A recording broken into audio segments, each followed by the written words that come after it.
Castles dominated the medieval landscape, and Britain has some of the finest in the world. Today, most are decaying relics, many of their secrets buried in time.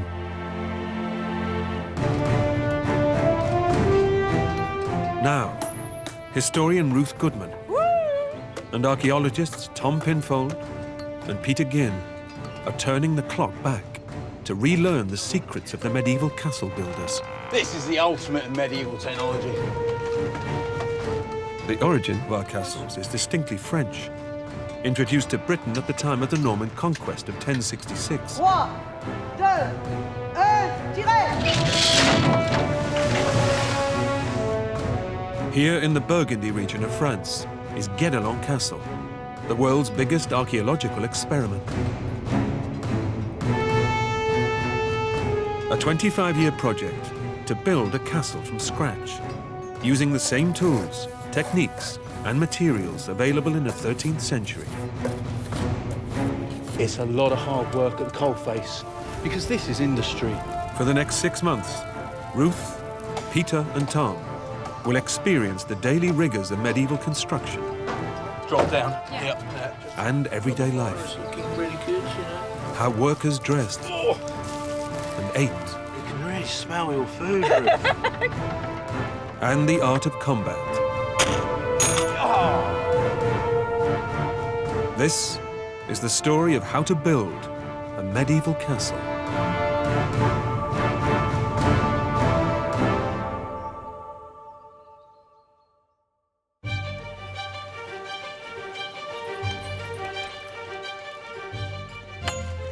It's May, and the team have been immersed in the building works alongside Guédelon's masons. Perfect. Oh, good. Tirez! They've learned how the castle was defended in times of war.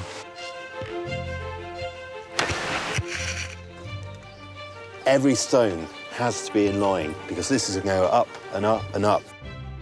Now the team discover the surprisingly colourful world of 13th century castle interiors. And much of the material they work with will come straight from the ground.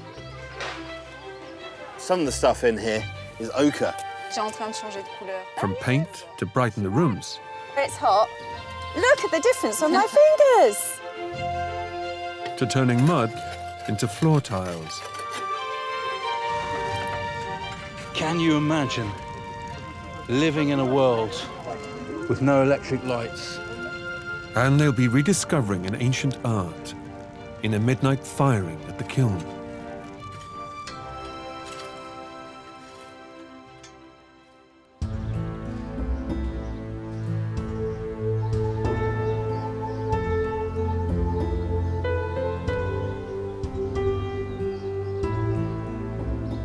The medieval castles we're used to seeing today are scarred by centuries of warfare and weather erosion.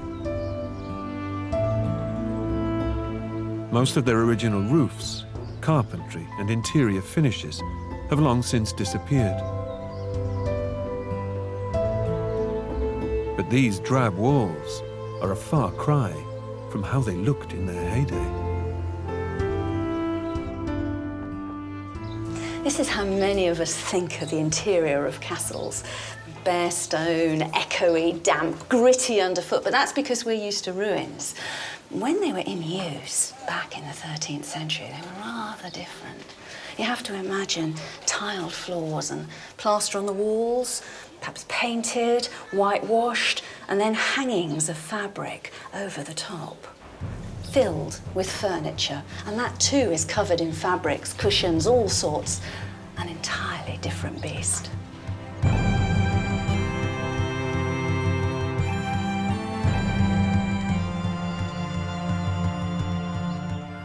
To strive for accuracy, the Guédelon project has adopted a specific historical time frame to work to.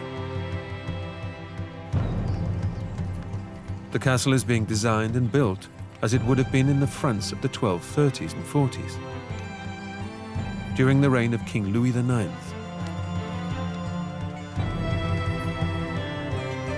The region of Puisay in Burgundy was governed by one Jean de Toucy, a vassal to the king. In turn, de Toucy was the overlord of several other lower-ranking noblemen. And it was one of these lesser nobles who would have commissioned a castle like the one being built here at Guédelon today. It's not a grand royal castle, bristling with military might and enormous wealth, but a fortified residence of relatively modest taste and design, according to the rank and means of the imaginary Lord of Guédelon.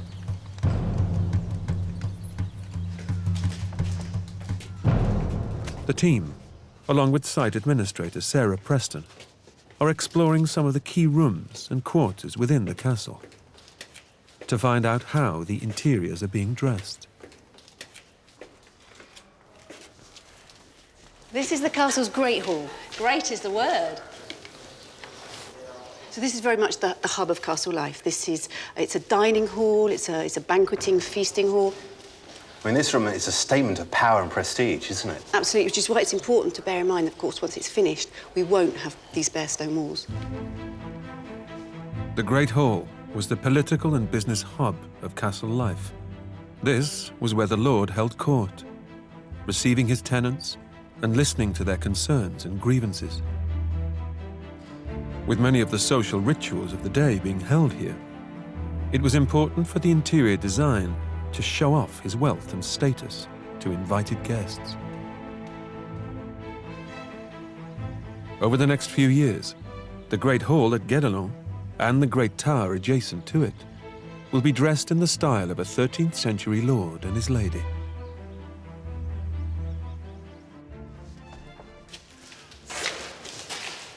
So this is currently the Lord's chamber. This is where the Lord would sleep with his wife and his children. It's certainly a residential chamber. You can see that from the fireplace on the wall behind us. So it can be heated. That's not true of all the rooms in the castle. The stone walls are rough, uneven and drafty, but they would have been dressed and painted. Peter and Tom are going to be painting and tiling some of the castle's indoor spaces, while Ruth makes paint.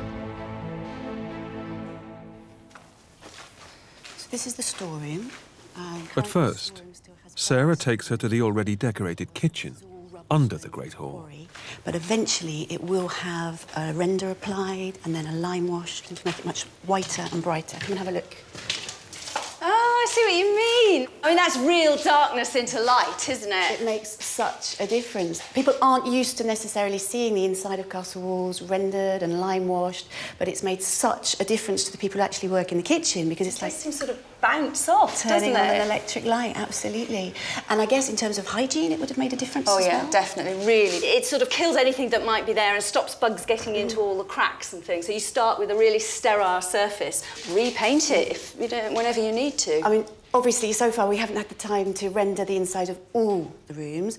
We've got other priorities at the moment, but as soon as we've finished kind of the major building work, then we can get on with the job of rendering the inside, but I hope also the outside of the castle, because often the outsides of castles were also rendered and lime washed, because in terms of visibility, it just meant that your castle stood out in the landscape. So that's something that we couldn't necessarily get away with in a genuine historic monument, but here on this experimental site, that's something that we can show our visitors. The Tower of London, the White Tower, was named because it was lime washed on the outside.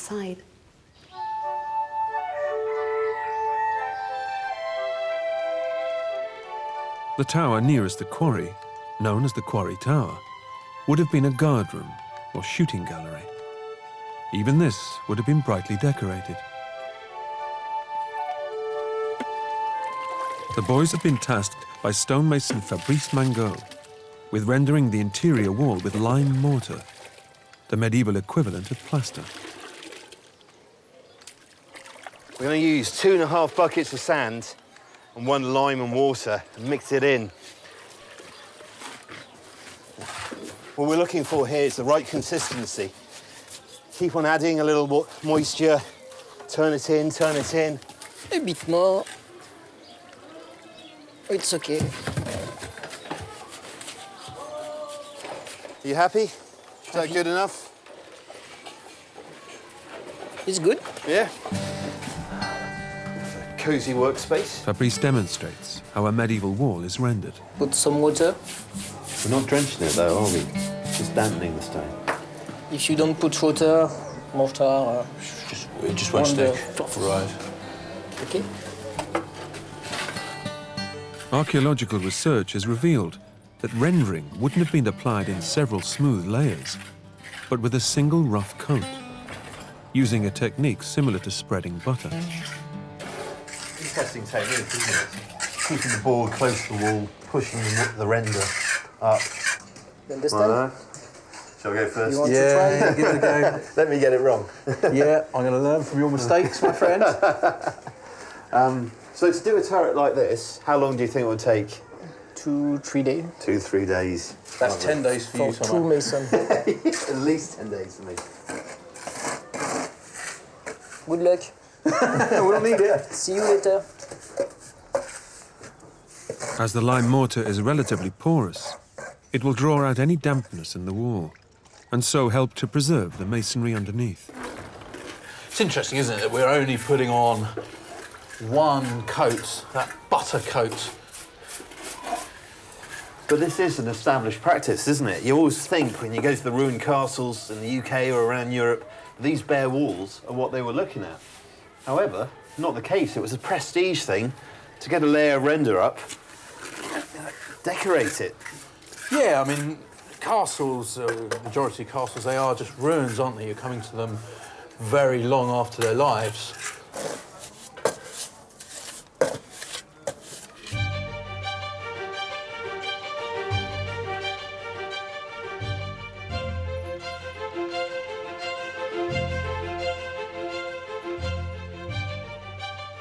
The medieval manufacture of tiles for castle roofs and floor spaces was an industry in itself.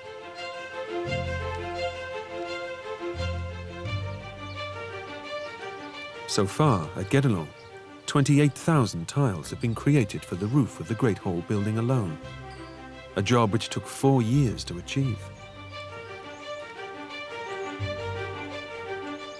It's estimated that a total of 80,000 tiles will be needed to cover the roofs of the castle in its entirety. But as the 4 towers around the curtain wall are still under construction, tile production has now shifted from roof tiles to floor tiles. And Tom is about to discover just how laborious the process is to make just one tile. Just breaking up some of this clay. We're going to use it for our tiles. Obviously not in this state. We actually need to get a lot of these impurities out. But some of the stuff in here is ochre. And ochre can actually be turned into paint. So I'm going to separate some of that out. But for now, just stack up on this clay, get it back to the Tuileries or the tile makers. In the 11th century, many hamlets and villages in France specialized in tile production to meet increasing demand from the local nobility. And as the medieval tile trade grew, so did the strict regulations it was governed by, designed to standardize production. Oh, that's the thing about clay, isn't it? It's not easy to work. You can feel all the muscles getting involved. So you take some there.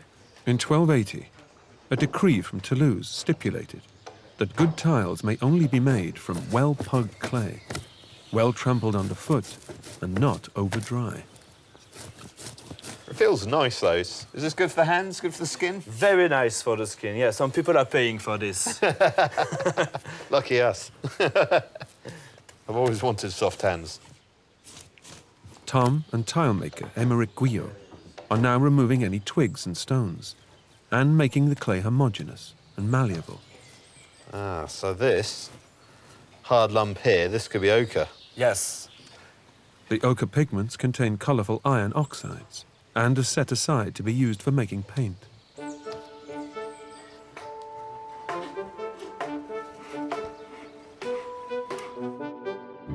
An integral feature of castle design were the toilets. They were known as garde-robe, the French word for wardrobe. Clothes would often be kept inside them, because it was believed the smell of ammonia from urine kept parasites at bay. Garde-robes were often built out of the castle walls to allow the waste to drop down through the hole to the ground or moat below. Guédelon keeps a wooden grill over the holes to dissuade any modern-day visitors from attempting to spend a penny. It's a big question, isn't it, how people use guard-ropes? There is little bits of evidence in the earliest of the manners books, which are aimed at pages who are serving a knight, you know, hoping to become a squire, become a knight. So it's for little lads, you know. Their first job of the day, before their lord is up, is to prepare the privy. And he's told to make it extremely clean. He's got to sweep it out and make it clean. He's also got to put cloths in there. Not quite sure how the cloths were used, but they're to go in there. And sweet-smelling herbs. Yeah. So that it's somewhere comfortable and pleasant to be. So at least for those at the very top of society, going to the toilet ought to have been Quite a nice experience. Yeah, I think, I mean, it wouldn't have smelled too bad. I mean, I know the poo's going down, and yes, if it's not getting moved, there might be a bit of wafting up. But those herbs would certainly have taken the edge off. And there is, of course, the question of toilet paper. There is. I mean, many people think leaves and moss, but let's face it, deforestation. Where the heck are you going to get a leaf of the right size in the middle of January? I mean, honestly. And then also you think, well, moss, but you'd have to have moss plantations, Yeah. wouldn't you, to keep a big community going? It gets very, very dry in summer. So, I mean, there's nothing to say that people didn't use. I mean, you know as well as I do that archaeologically all sorts of things turn up in cesspits. Yeah. So probably people used whatever was to hand. But I do wonder if maybe the more normal system, especially in a castle, would have been to have your own cloth or rag or flannel to wash yourself with. Or even a communal rag. Quite possibly. Washed out in a bucket. Washed out in a bucket. Yes. It's perfectly possible. For these privies, well, certainly use a coat of render, coat of lime wash, probably a loose seats. I think a door might be a good idea too. And a door.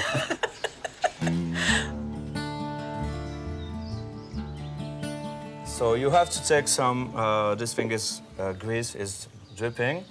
You have to take it on your finger like this. That's for cake. You put it inside.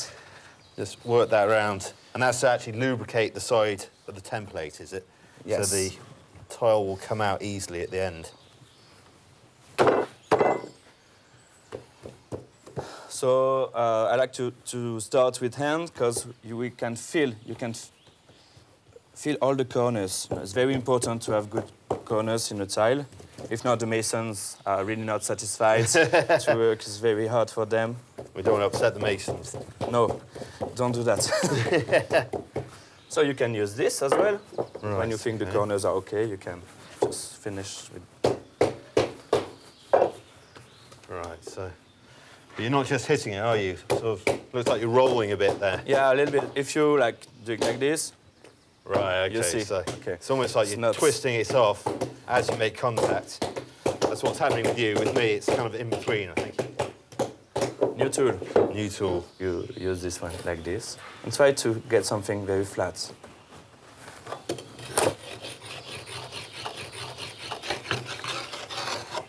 So we have to see if it's okay on the other side. When there's a problem, it's always with the corners, always something with the corners. Okay, so if I So hold that we up. have to check the corners. Okay, my corners are good. What do you think? This is perfect. Oh, This yeah? is very good. Yes, yes. Masons will be happy. Okay, you put it there and you do like this. With the grease poke, normally it is going. But you have to sign with the name of this place. And basically, that's like quality control. Yes, And if we've done once, we've got another 69 to do. yes. Go back to work.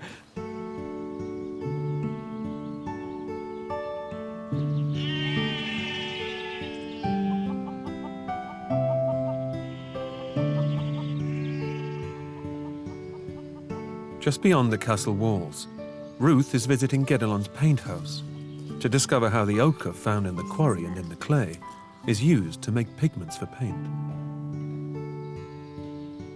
I'm going to start by grinding down the earths. Valérie Heurtaud is a ceramicist by trade from a family of local potters. She's in charge of pigments, paint making and decoration at Guédelon. Oh, right. So these are the pieces that Tom was finding in amongst the clay when he was doing the tiling. Donc on ne sait pas la couleur de la pierre, la couleur qu'il y a dans la pierre, on ne la connaît pas. Paint's funny stuff. It's not the same as dye. Dye stains the fibres of what you're dyeing.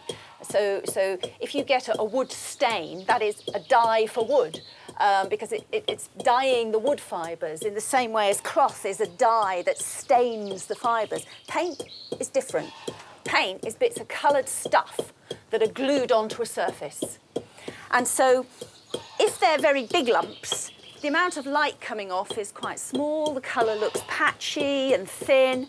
If you can make the particles very, very tiny, the light will refract off them in a great burst and you'll get a really strong, intense colour. I mean, I shouldn't think a 13th century person thought about light refraction, but they did know that if you grind it thoroughly, you get a much better paint. It's not a bad colour, is it? Look good against the yellow. I've got the yellow still on there. Yellow ochre is the other key colour found in the natural Guédelon environment. Ah, tout à l'heure, je n'aurais pas dû dire, mais c'est pas grave. Donc on mélange. This really is the colour of Guédelon. Oui. Look at that. When you're around here, everything's this colour, absolutely everything. That is the dust that we breathe in whenever you go anywhere near the castle. It's what grinds underfoot. It's the, you know, just look at the place. This is the colour of the ground. So having sort of crushed it up a bit and dissolved it, we're now sieving it. We want small particles. As the mixture settles, the heavier ochre particles fall to the bottom, and the remaining liquid is left out in the sun to dry. The finer particles left behind are then ground down into a powder. It's an enormous amount of work to grind this down to the fineness that you need, but when you just see the range of colours that have been produced just out of the earth of Guédelon, you can see why people would bother. Just look at it.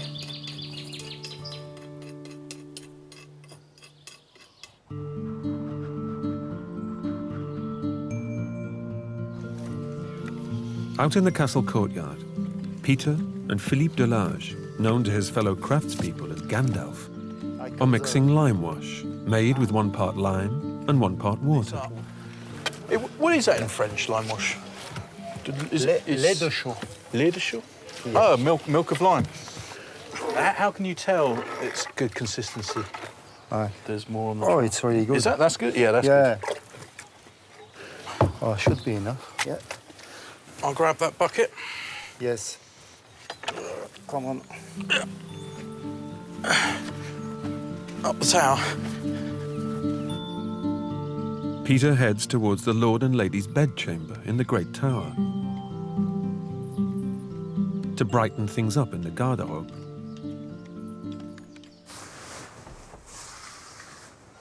Right, left, English, French, à droite, à gauche. And then it's down, down, down. And it just gives a beautiful, beautiful texture.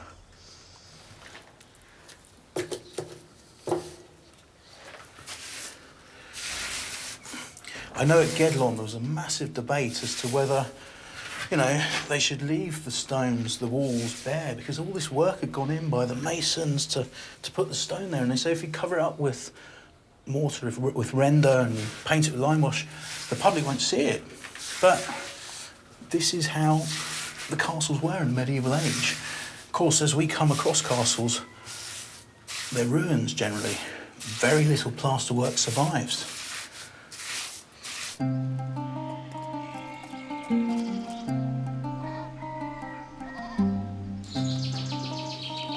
Ruth and Valerie experiment with a bit of 13th century chemistry.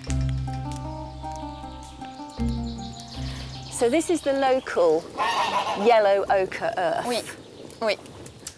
And we're cooking it Parce qu'il va devenir rouge. because we're trying to turn it red. Oui.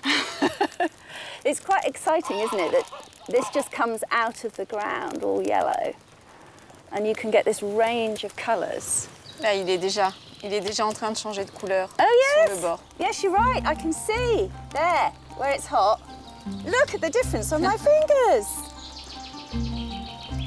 Yellow ochre is a hydrated iron oxide, known as limonite. As it's heated over the fire, some of the limonite turns into hematite, turning the ochre into rich, darker shades, such as burnt sienna and burnt umber. Pigments like this are really ancient. Right across Europe, if you think of those cave paintings right at the dawn of human history, this is the sort of paint that they were using to make them. And if you think of Britain, the Picts, those people are known or described in the ancient Roman texts as being covered in red paint, the red men, and the Irish talk about it too. It seems to have been a really Celtic thing to do, to paint yourself in red and yellow ochres. Vraiment rouge. Oh, look at that.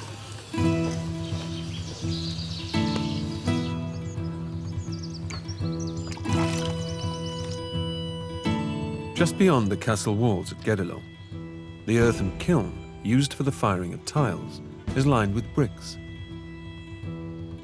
Kilns were often owned by the local lord, who of course charged his tenants for using them.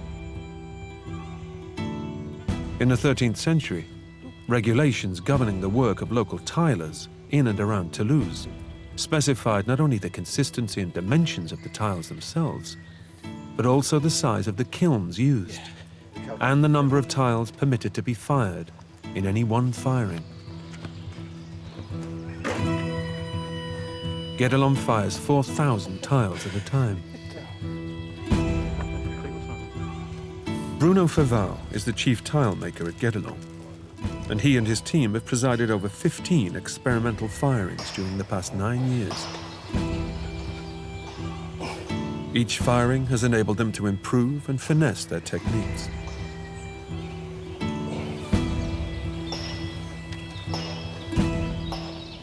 The way they're placing them in the kiln, they're leaving gaps so that when they fire this, the flames can work their way up through every single tile and hopefully there'll be an even temperature, making each one hard, each one a very similar colour, and making sure there's no losses.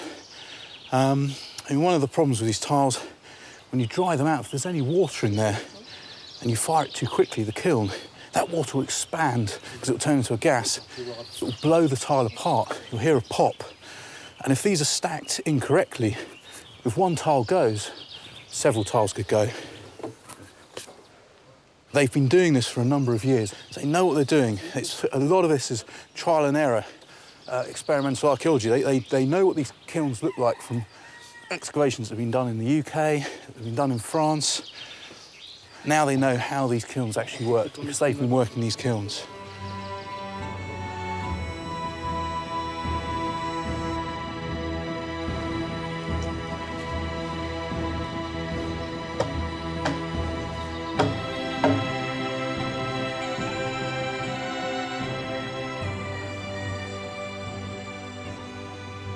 Out in the peace and quiet of the forest, Ruth is making an essential tool for applying her medieval paint.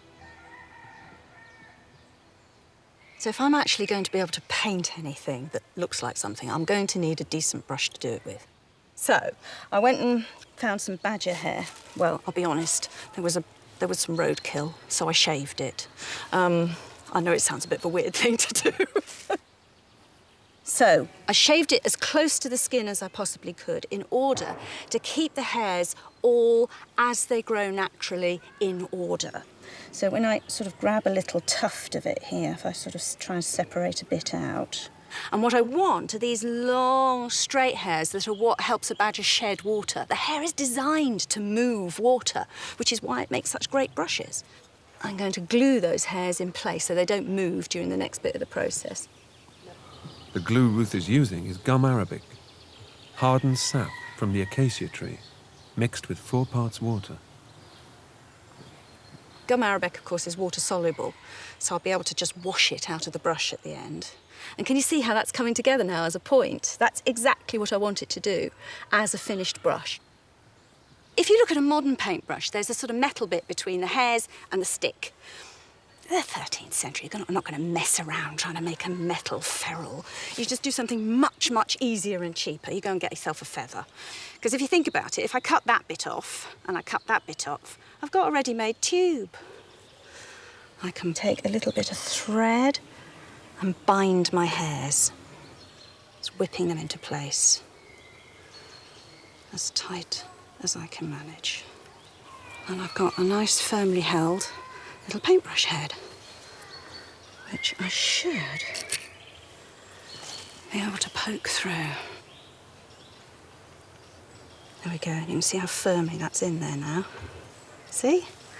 Paintbrush head. All I need now is jam a stick in the other end. Done. That looks like it'll work, doesn't it? The pressure's on at the tile kiln. The 13th of May in medieval France was regarded as the Day of the Holy Ice. It was believed to be the last day of spring in which a hailstorm would occur, sent by God as a sign of his omnipotence before the arrival of summer. And as hail often turns quickly to heavy rain, that could have disastrous consequences for the fate of this batch of tiles. This firing has already been held up for several days, owing to heavy storms. And once again, dark clouds are looming overhead.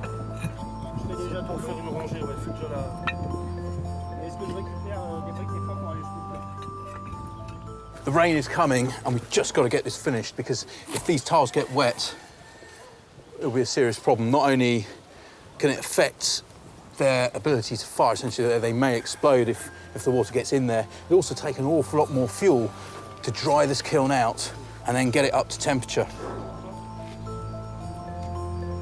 Medieval tile makers would probably have used mud, earth or wooden boards to weatherproof the tops of their kilns. But for reasons of practicality and efficiency, Guédelon relies on sheets of 21st century corrugated iron. There isn't a moment to lose. Here it comes, the holy ice. The hail. The last time of the year you'll get hail, and almost as if on cue. As feared, the hail quickly turns into a downpour. The kiln will remain covered for several days to allow the soil around it and the wood required for firing time to thoroughly dry out. Only once Bruno has assessed that the ground and climate conditions are optimum will the firing finally take place. Good work, Peter, good work. And at this rate, it may have to be postponed for several more days yet. Glad I've got a poncho, Tomo.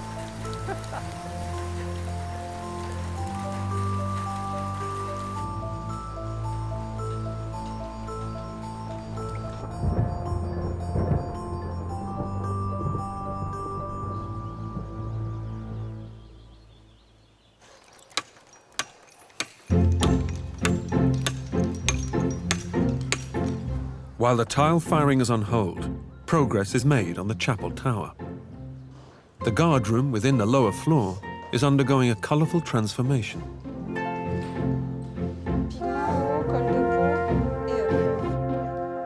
Valerie and her colleague Aurélie Paillard are using the Guédelon ochre to paint a design on the walls, known as fictive masonry. This was a popular style of artwork among the nobility and royalty throughout Europe in the mid-13th century.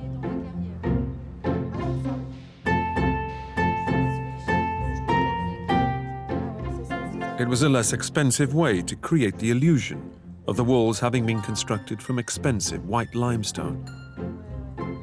By lime-washing the cheaper sandstone white, and then overpainting this with a colourful fake stonework pattern, a look of grandeur and of wealth was created. Transformation of this room is incredible, isn't it? Yeah, to think it goes from bare stone to render to lime wash to this. I mean, this is prestige, isn't it? In 1240, the Queen of England had something very similar in her bedchambers with the addition of flowers. But you know, brightens the room, doesn't it? It's like visual, it's impressive. Yeah. And these fake joints made out of this ochre paint give the impression of highly cut stone. Exactly. It's like you are replicating what's beneath it, but in a very stylish way, in a way that actually says to people coming here to visit, this is what I'm worth, I've got money, I can make this happen. The ochre pigments would be mixed with a glue binder made from egg, or sometimes rabbit skin, to make the paint. I'm not sure if my lines are dark enough.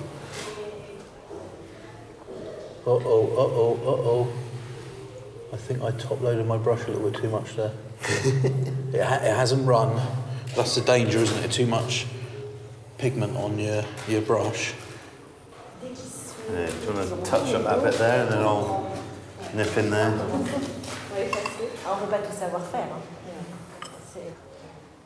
No, it's all going wrong. It's going wrong. It's looking awful. Hideous. Yeah. Well, I've seen worse. Well, I know, but, you know, you should put yourself down. Oh, no. En plus,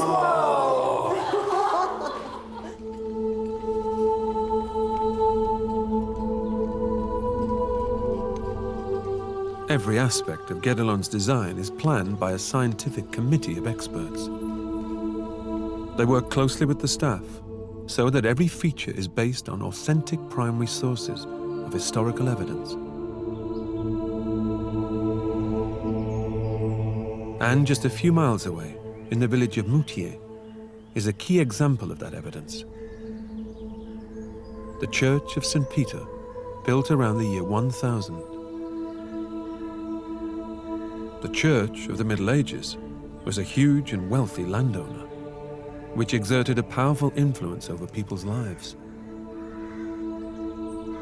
And the interiors of its buildings often set a benchmark for the tastes and trends of the era.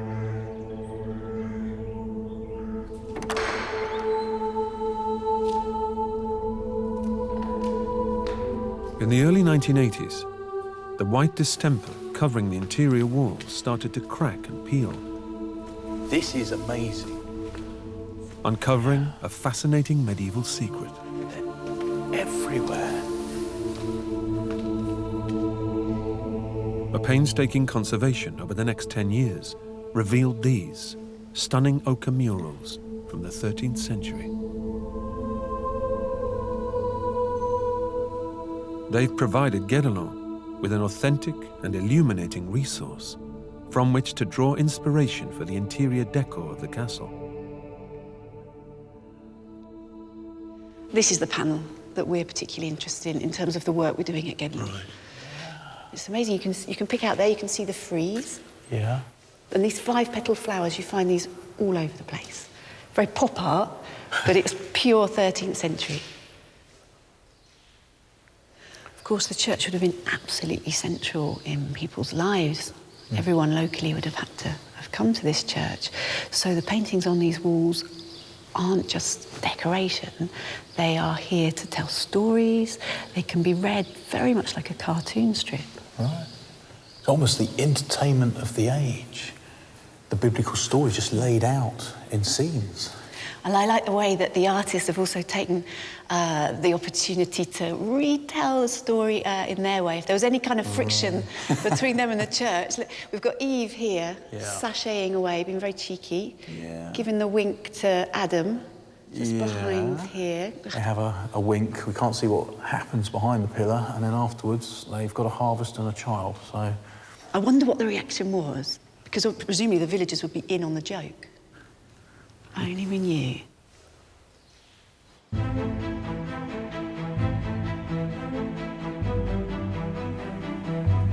Ruth is applying some of the techniques discovered at the Church of St. Peter to the bedchamber, which would have been used to provide hospitality to the Lord and Lady's most distinguished guests. It's the most highly decorated room in the castle so far, and Ruth is using the burnt red ochre paint to restore the rose motifs in the window seat. Obviously, the domestic spaces within a castle are intended to impress. They have to look gorgeous. It's about the look of the place as much as anything else. And naturally, people painted their walls. It's not a church. This isn't about religious storytelling. This was about showing your power. It was about prestige. That up there, that little bit where it's painted to look as if it's masonry, with the little roses in front, often called stones and roses, is perhaps the most typical, as far as we can tell, of all interior decorating designs of the mid-13th century. That is what the Queen of England had on her bedroom walls in the Tower of London. Stones and roses, the very height of fashion.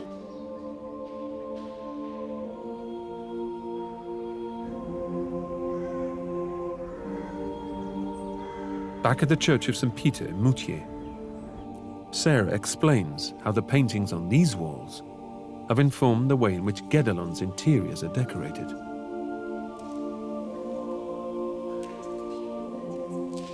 And because we don't have a lot of evidence of the types of paintings that were inside castles, we're always very careful to say to people, okay, we don't know if there was ever a bedroom painted in exactly the style that we've got at the castle, but just a stone's throw from the castle, at the same time, we're painting these same patterns, and crucially, it's the same colour palette. This is just like walking out of the quarry, isn't it? We've got the red ochre, the yellow ochres, the browns. I have to say, I mean, you look at the masons when they come out of the quarry and that kind of, the dust and the ochre that's on them, that is your colour palette. Absolutely.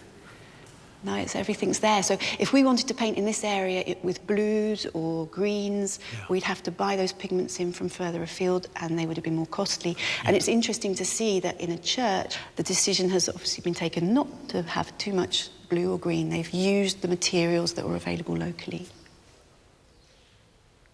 Artwork like this just doesn't really survive in castles. Castles are generally ruins, but churches, they're such an important historical reference. No, that was certainly a challenge for us, in that we were aware that there are very few models of the types of paintings that there would have been inside castles at this time. It was a very deliberate decision not to use the human figures, because obviously these are depicting biblical stories.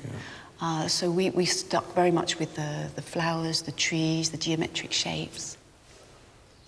But what we're wanting to do is offer people a vision of what a 13th century visitor might have seen, and to get over the fact that the castles weren't bare stone, empty places. They were decorated and they were full of colour.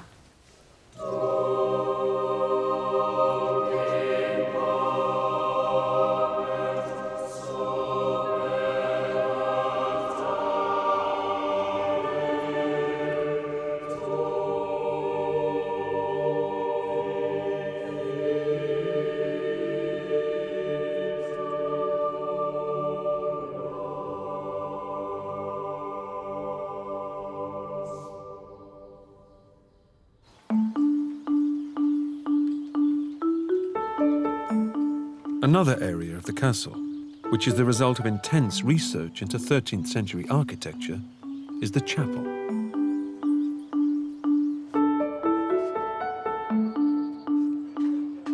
Clément Girard, the chief stone carver at Guédelon, is a highly experienced draftsman, but he's about to undertake his most ambitious project to date.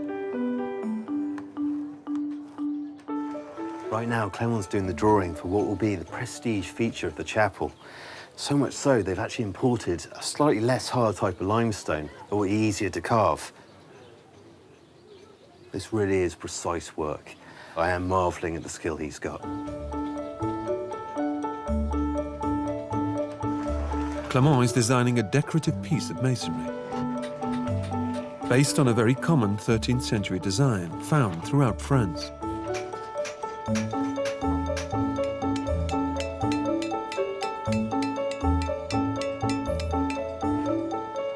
It's a niche for the chapel wall, with a trefoil-shaped head, which will sit upon pillars, rising from two small basins called piscines.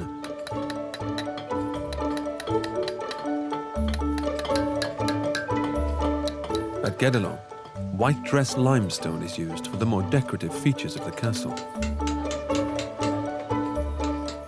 Although it's quicker to dress than the quarry's hard sandstone, it's easier to chip so great precision is required, and mistakes could prove costly.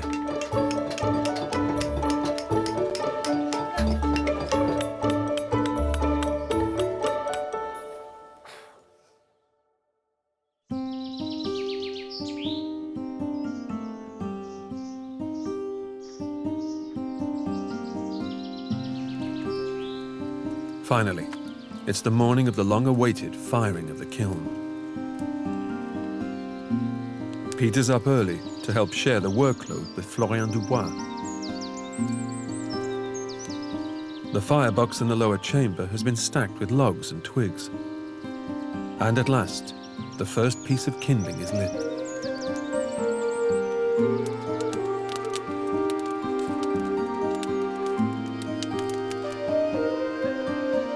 Within seconds, clouds of wood smoke are billowing out of the top of the firing chamber.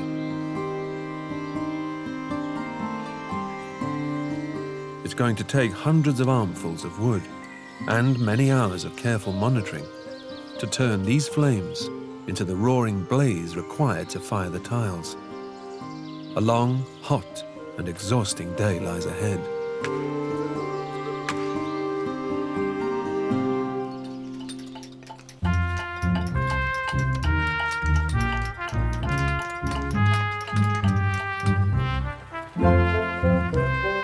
The stone carvers have completed the first part of the white limestone niche and are ready to transport it to the chapel tower.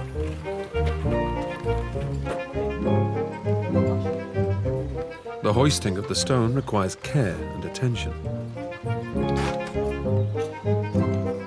The Lord, and all of those working for him, would have set great store by this sacred work of art.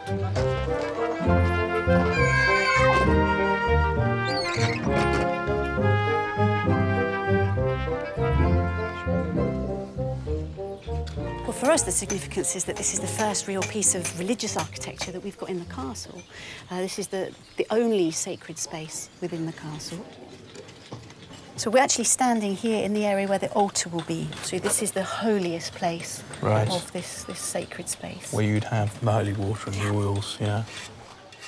So this is the most delicate sculpture that we've done here. As you can see, it's a hand basin. You've seen it being dressed earlier, but you can see the two dips. Now, we had some priests visiting because we were wondering ourselves why there were these two kind of recesses. And the priests that were visiting suggested that maybe one was for washing the priest's hands before the Mass, and that the other one was then for washing the implements that had been used in the Mass. Right. What we've been told, at least, is that the idea is that all the water that is in this piscina, this hand basin, is holy water, and as such, it can't just be thrown away. All the water will actually, and we're not talking about huge amounts, but the water will just kind of filter down into the wall and stay within the walls of the chapel. The stone of the chapel itself is obviously porous. It's going to absorb that holy water and essentially make this whole space even more sacred. That's the idea. So our mini little temple here at Guédelon. So it's been an opportunity, obviously, for the stonemasons to use different techniques. And then there was a little bit of improvisation that gave the stonemasons an opportunity to kind of have a bit of freedom of movement. You can see each column is slightly different. This is Mathieu's. You can see his mark up here on the stone. And on the other side, we've got Jean-Paul's right here.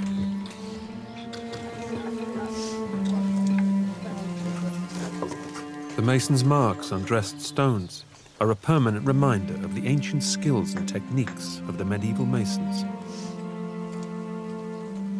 Each one presents us with a unique signature of the craftsman who carved a particular piece.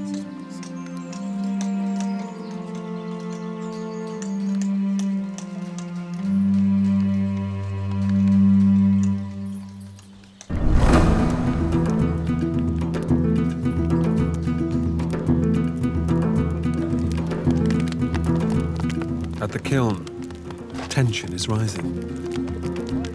A month's rain has taken its toll, and the firing is not going to plan. Everything got wet. The kiln got wet, the wood got wet. So it's just taken that a little bit longer to dry everything out, get rid of the moisture.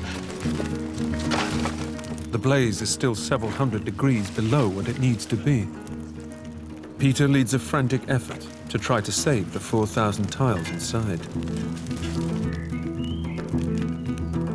We know today the optimum temperature for successful firing is around 1,000 degrees centigrade. 13th century tilers relied on their experience, their senses, and costly trial and error. They would have been under intense pressure to get firings right. The kiln, it's just about getting up to temperature now. It's ready to really feed up, and pretty soon those tiles will be getting close to firing. But it does mean it's going to be a longer day. I mean, the sun is setting in the sky. We're going to go late into the night. A tiler's trade depended on the local nobility's trust and the reliability of his product. And the strict laws governing the standards of production were rigidly enforced. Tiles must be correctly stacked. The temperature must not be too high or too low.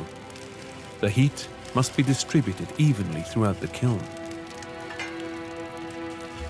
If not, the results could be underfired, overfired, or otherwise damaged tiles. And the medieval lord would neither accept nor pay for a single substandard tile. Failed firing had serious consequences for a tiler's livelihood.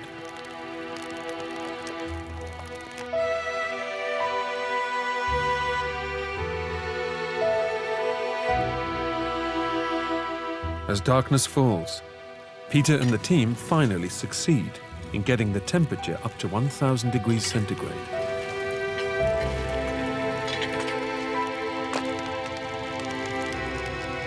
We've been working since this morning without stopping, and now we are a bit tired. It was hard, but now it's at a good temperature. Right. And what sort of colours are you looking for in there? It must stay orange. If it's white, it's too much. If you want the tiles to be fired evenly, we must stay at this temperature during 2 hours. Oh, right, okay. But are you happy, Sybil? Yes, Yeah? yes, we are. Yes, it's a dream. Yeah.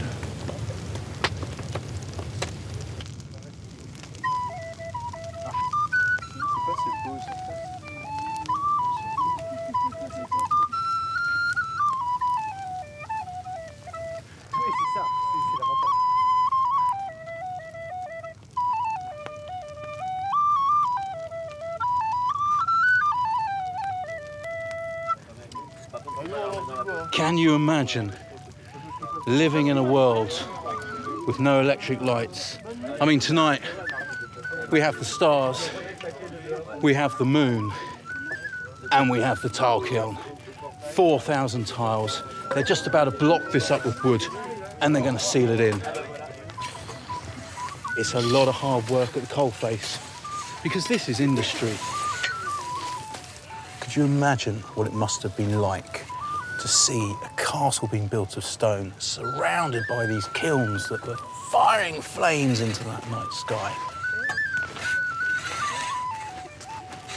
But sat back here, thinking about perhaps the hell down there, and the heavens up there, and your tiles currently in purgatory. Which way are they going to go? Have you been good? Will they be used in that castle? Who knows?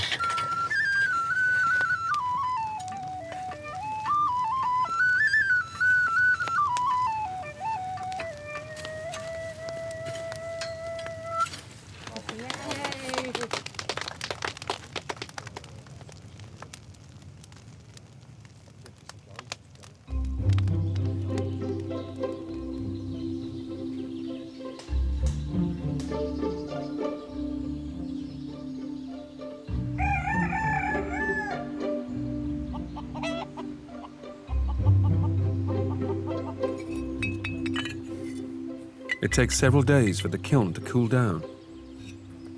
Peter's helping to unload the tiles and examine the results.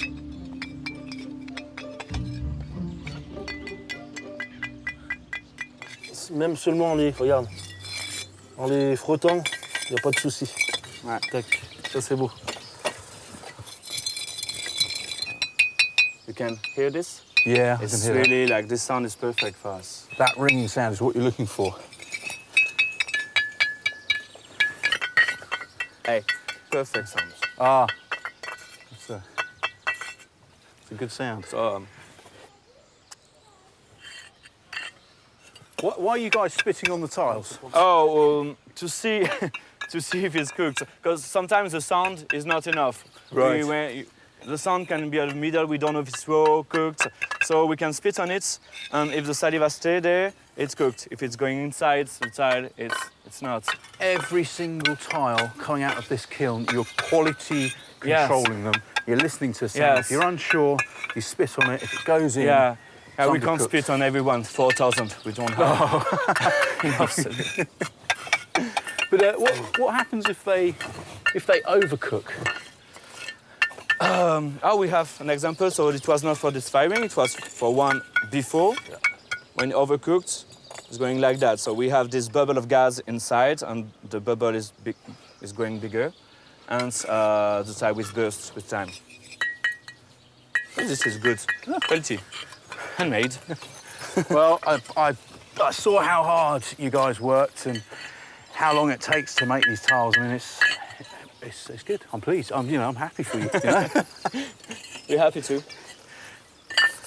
Especially with this firing, we're really happy. Yes, we have very good results. It's really nice to have it.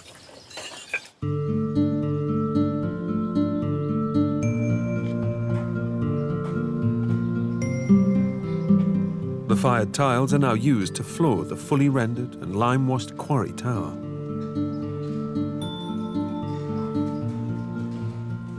It will take thousands more tiles and several more years of rendering, lime washing and painting before the entire castle finally looks like it might have done in the 13th century.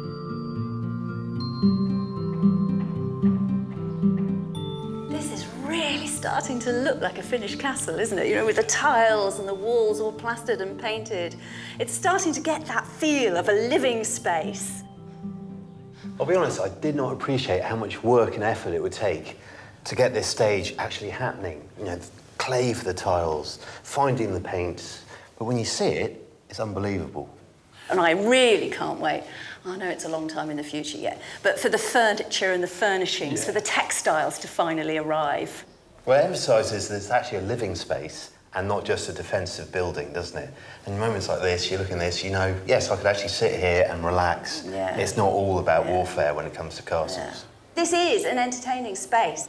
Next to the Great Hall, you can bring your more select guests in here to wine them and dine them, and perhaps a guest bed in here, and everybody else sleeping around on mats. You can get the feel for that sort of convivial way of life. I have to say, though, the medieval period, far more colourful than I thought it was.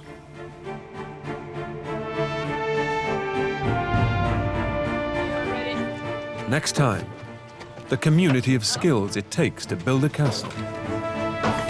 From the blacksmith transforming metal to the never-ending need for wood. Plus, making a medieval watermill. Wow, is all I can say. Castles dominated the medieval landscape, and Britain has some of the finest in the world. Today, most are decaying relics, many of their secrets buried in time.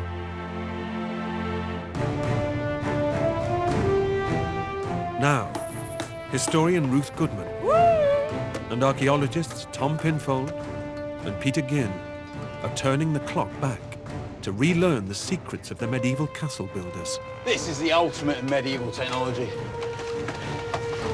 The origin of our castles is distinctly French, introduced to Britain at the time of the Norman conquest of 1066. 3, 2, 1, tirez!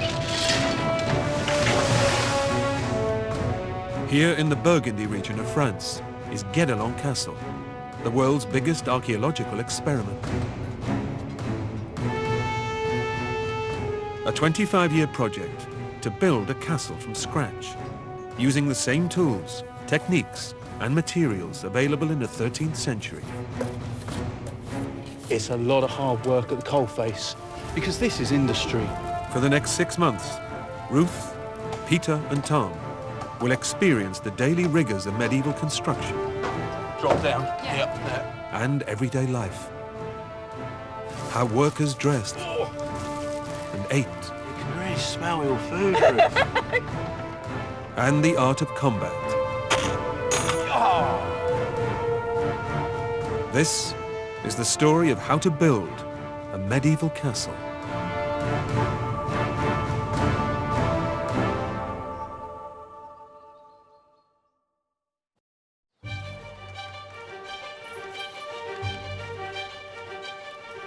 Four months into their adventure, the team have been immersed in the building work alongside Guédelon's masons. Perfect. Again! Tirez! They've learned how a castle was defended in times of war. Every stone has to be in line because this is going to go up and up and up. And discovered how lavishly decorated castles were on the inside. This was about showing your power. It was about prestige.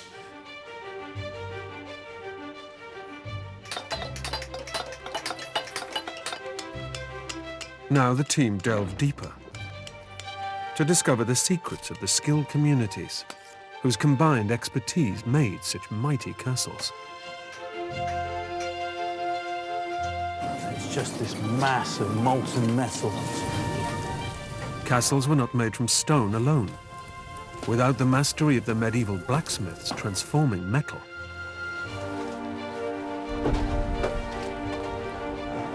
And the carpenter's sophisticated grasp of geometry. Wow, is all I can say. The castle could never be built at all. This is one of those moments when everything comes together extremely fast in quite a dramatic way.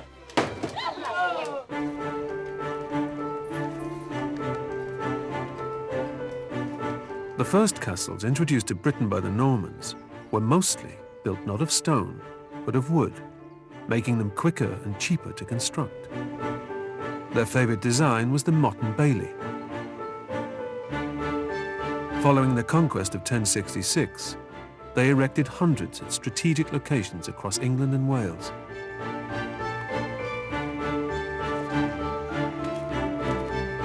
One of the first structures completed here at Guédelon is an example of a classic wooden motte and bailey. You know, I can never remember which one's the motte and which one's the bailey. The motte is your mound, on top of which you're probably going to end up with a wooden tower like this, which in our case in Guédelon goes on to be the Great Tower. And your bailey is the area enclosed by your palisade fence, as we can see here. So this could be your bailey. So the bailey becomes the courtyard, the palisade fence becomes the curtain of walls. Exactly, that's the evolution of the castle right there, really, isn't it?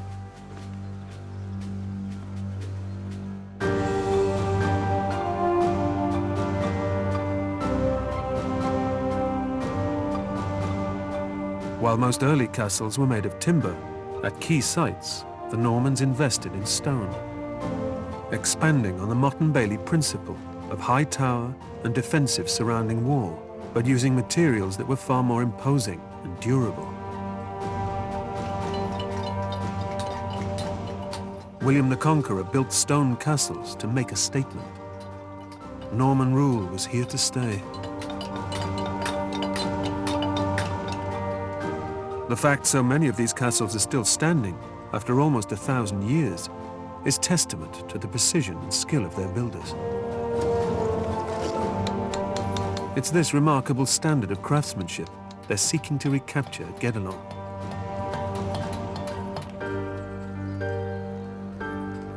Most of the walls are built with rubble stones, which are easy to produce in the quarry.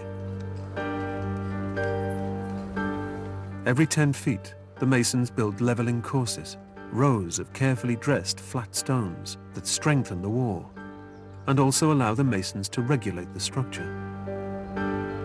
And it's too irregular. If you're using just blocks that are shaped but not specific, you'll actually end up with a weak wall. By putting in the levelling courses, you flatten everything out, you start building again from a horizontal surface. And so you'll do that again and again, right up to the top. And that just keeps the strength of the wall and allows you just to basically balance out and work from a flat surface. Tom is helping to extract a particularly large stone from the quarry by the castle to use in a levelling course. Mathieu Rigaud has been a quarryman here for 9 years. At the moment, we're just making a small hole, and into that we're going to insert the wedge. And what we want to do is hit that perfectly, and that should actually work its way along a natural crack in the rock. So it's not as simple as just smack, smack, smack, there's your hole, put in the wedge. Comme ça? Tu vas taper comme ça. OK? Ouais. Bien.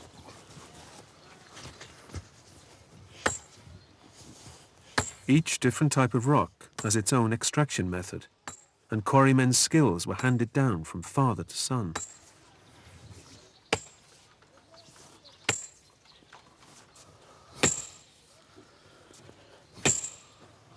OK, we've got our split now, and we just need to separate these two bits of stone. So it's over to the crowbar, get that in. I'm going to lift it up, we're going to apply some more wedges. In the Middle Ages, some quarrymen also worked as stonemasons.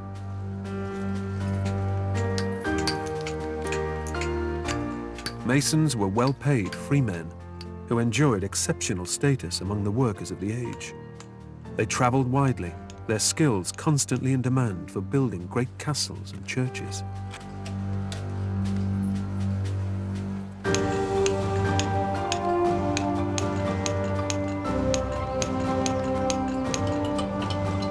On a construction site, the stonemasons' lodge is where they gathered to eat, drink, and discuss ideas and designs.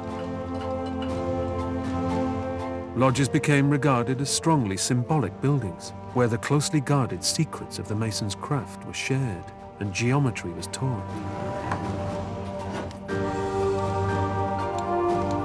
In an age where there was little scientific knowledge and a great deal of superstition, it's easy to see why a mason's lodge acquired an almost mystical status.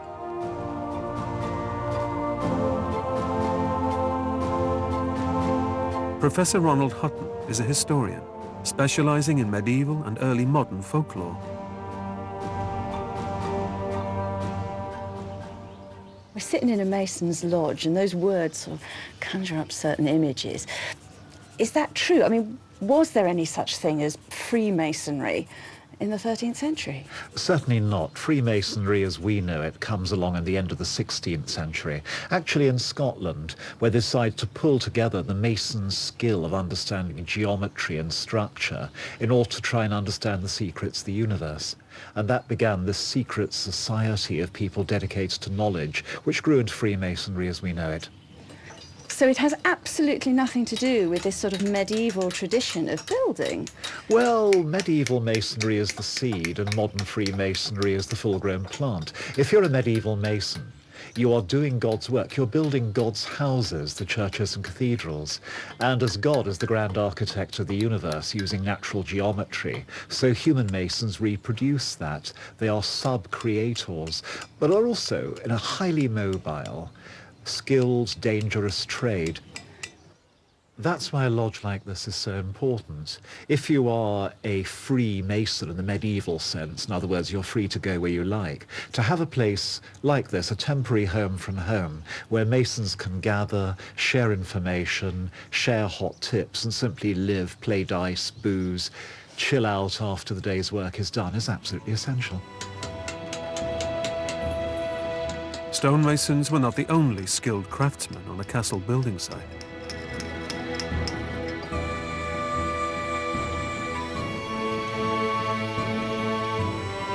Castles required huge amounts of wood, and this called for carpenters. Roof structures, doors, walkways and drawbridges were all made from timber.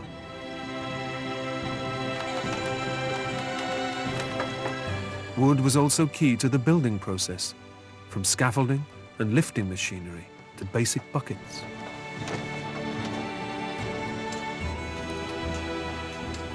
Here at Guédelon, the wooden scaffolding is a really visible part of the build. It's also one of the most precarious and potentially dangerous. Indeed, we know that in 1138 at Canterbury Cathedral, William Sens, the master builder, was up inspecting the high vaults when he fell from the scaffolding and was paralysed.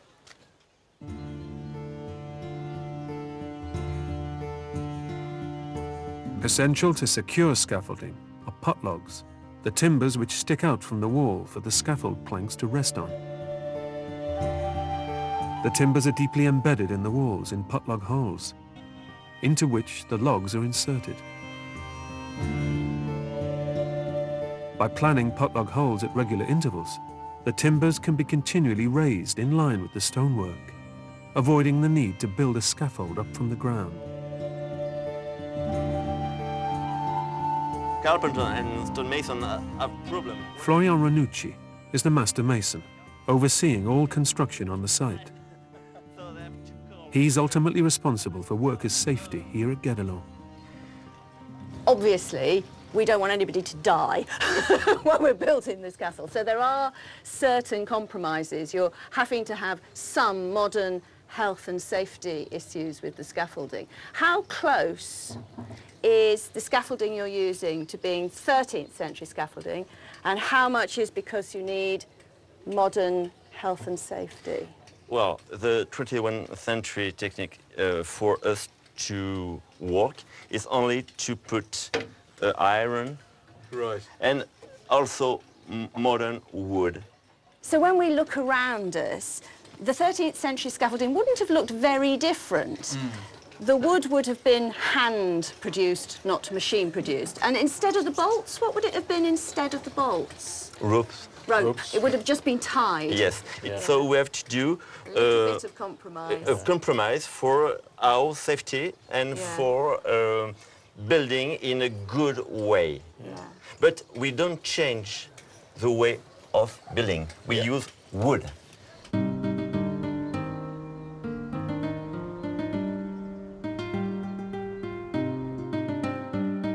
The completed castle will have a chapel built into the east tower, where the Lord and his family could practice their religious devotions.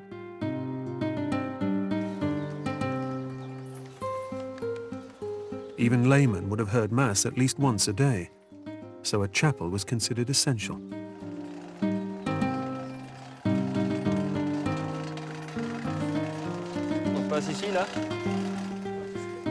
Nicolas Touchefeu is head carpenter here. They must get the scaffolding in place to enable the masons to build the next level of the chapel tower.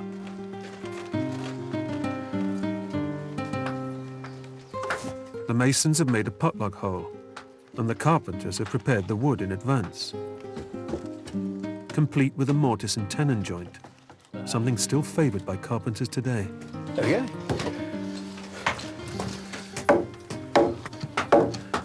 So not only do you have a mortise and tenon here that can be pegged, you've also got a bird mouth joint. So the putlog is actually sitting on this as well as in it to give it maximum security. And then that putlog goes into the castle wall. Pegs? This side. This side? It's secured with oak pegs. More? No? It's okay. Okay. And that is the scaffolding. In, and the build can commence.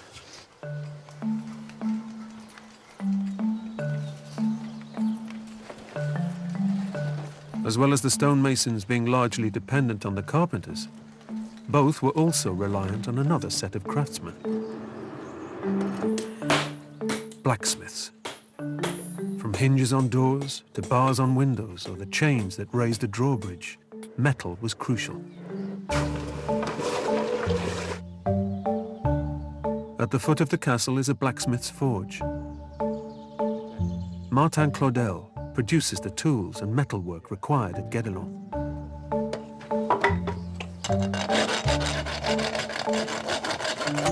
Peter and Tom are helping mix crushed clay with sand and water.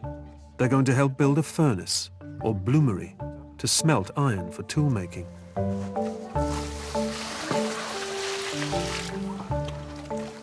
Think about a blacksmith shop, you think about all the little bits of metal kicking around, bits of broken nail, bits of fragments of iron that come off where you're smacking it with a hammer.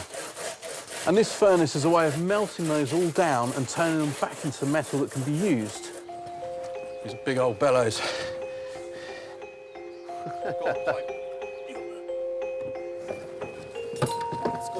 That's good. Once the furnace is complete, they just need to put in the door, held in with an ash paste so they can easily open it.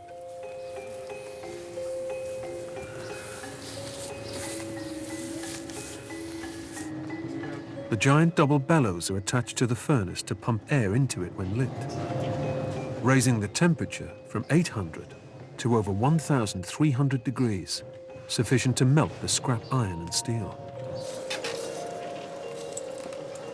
It's a lovely melodic sound with the bellows. It's respiration. Breathing in and out.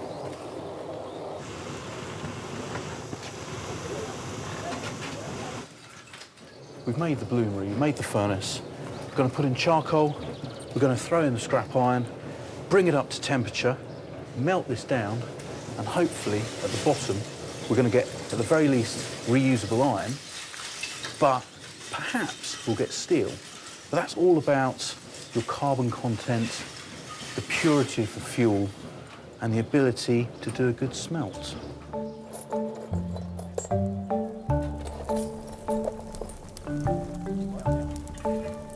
Steel is iron with a specific amount of carbon dissolved inside its structure.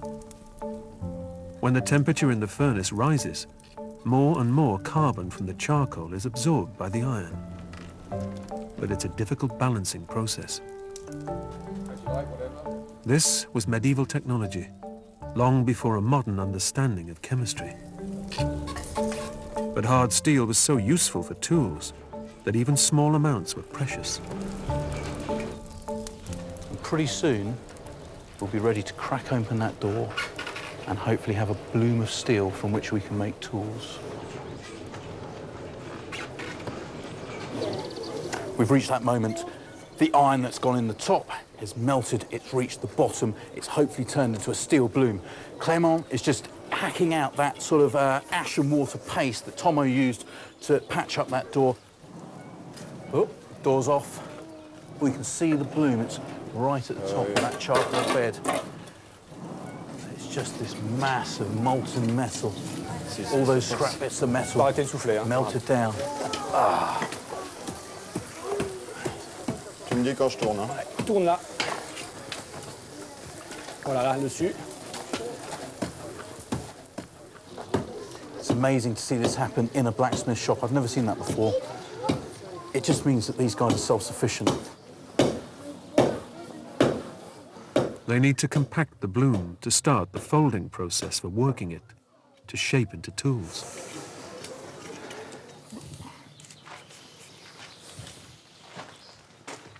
Next, the metal is rapidly cooled or quenched in water to lock in its hardness. Martin then tests it with a steel file. Parts that feel softer than the file are iron. Harder bits are hopefully steel. I believe we got steel. We just have to work it to see. Being able to produce hard steel enabled blacksmiths to make sharp cutting edges of tools like axes, which is what Martin is going to forge later.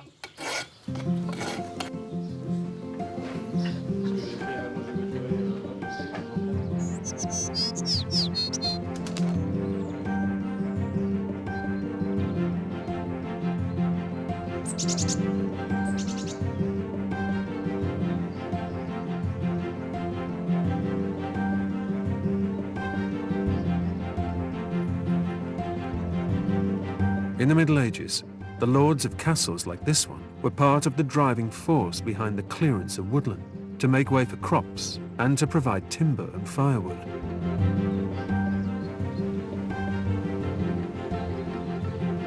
There are more forests in France today than there were in the 13th century. The location of Guédelon Castle was determined in part by the surrounding forest, which provides large amounts of wood.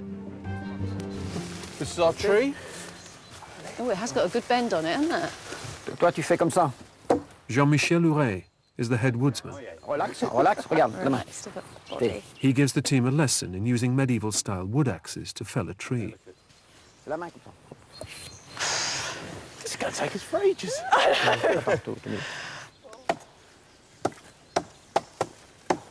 Trees were selected with specific uses in mind, depending on their size and shape. Faut leur expliquer qu'il faut que ça soit comme un gros crayon, en fait. Hein. So you're trying to make it look like a big pencil at the bottom. Sarah Preston, the site administrator, is helping overcome the language barrier. Ah, les bras, attention. Il a pas un bras comme ça mériterait d'être plus lisse. Là. Là, il a tapé là, pour que ça soit plus... Yeah, sure. Ouais. Don't look over this side then. It's a terrible mess.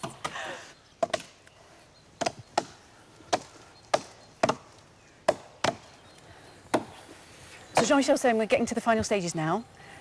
What he can't tell us is where the tree will fall exactly. So it could actually fall back this way. Potentially. So what you're going to do is keep working. So you keep working, and at one point you will start to hear the tree cracking. Don't stop.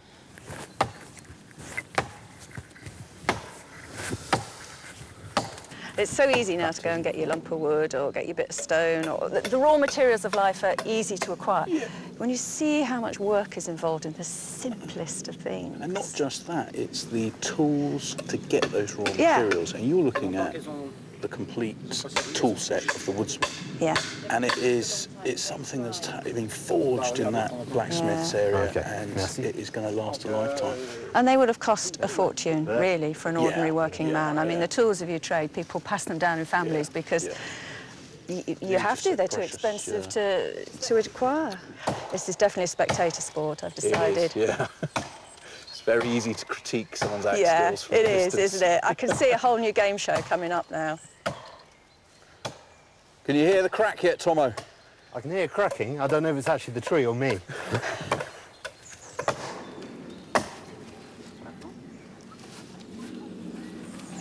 It is always one of the things I like about these experiments, is seeing how much skill there is in the simplest of things and how much intelligence and cleverness there is. Are you calling Tomo simple?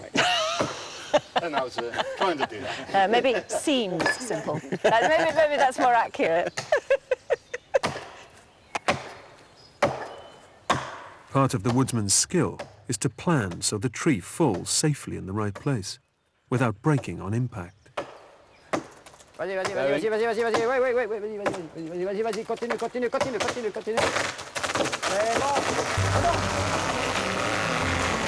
Oh!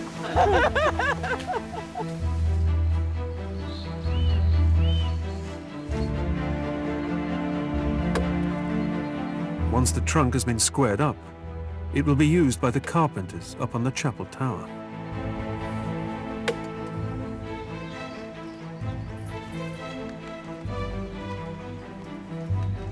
Much of a castle owner's wealth came from exploiting his land and its tenants. One way of doing this was to build water mills, providing a regular source of income. These mills would have made a huge difference to the lives of local villagers and labourers. Producing flour for their bread required up to 2 hours a day of hand grinding. But one mill could produce as much grain as around 40 people grinding by hand. According to the Domesday Book, in England, as early as 1080, there were over 5,500 water mills.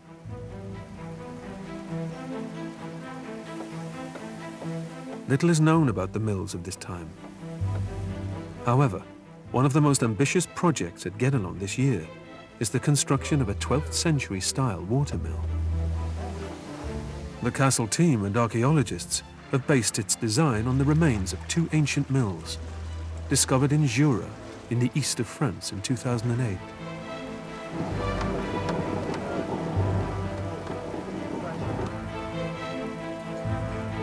Sophie Windsor is one of a team of carpenters who've painstakingly worked on the watermill over a 2-year period. Today is the moment of truth. Today we are going to try to make some flour in the water mill. So we are going to open this sluice, the water is going to run, and hopefully the wheel is going to turn and grind some grain. So being able to do this, you can actually see it working and relate it back to the evidence you found in the archaeological record. Yeah. So this is why it's absolutely experimental archaeology. That's why we tried several times, and each time we have maybe to change some pieces and to do some modification. So I think you can start by opening the sluice. Get the water down there. Yes, and then we will need someone to watch if the wheel is all right with the paddles and everything stays. So there is an emergency stop here with somebody ready to close it, because if there is something in the mechanism, it destroys everything in a minute. And that's a lot of work, very quickly. So we can say that. Emergency sluice. That sluice. People making sure those paddles are fine. Yeah, and checking if there is no big trouble in the gear. Yeah. Pumps. Stuffing across, bridging it. Oh, wow. Right. Better get down to our second station. But there's a problem. The mill wheel isn't turning nearly as quickly as it ought to be. It means that we don't have enough pressure. Right. So the grain isn't coming out. No, it's not going down. It's all from wood, so it's a lot of friction everywhere. So resistance, and we have to find solutions. You can hear the noise, can't you? The noise of the woods. And also, it's true that the stones have to get a bit used. Yeah, and then it will be a bit smoother. Everything, it's too new as well. It needs to be used a bit. Yeah. This is experimental archaeology, so everything that's going on here is all about trying to work out exactly how these worked. I mean, it's easy to think of a watermill in terms of water management, and the water is coming down the sluice and it is going into this wheel, but the problem is it's not sufficient to drive this mill. There's too much friction currently in the mechanism. So although the stones are going round, they're only going round because we're helping them out. So we just need to fine-tune this a little bit more to get this working perfectly. But we're very close, very close. 2 years of painstaking research and building could be in vain if the problems can't be remedied. But Peter and Tom are hopeful that some simple modifications and liberal application of lubricating pig fat will solve the teething problems and get the mill working properly.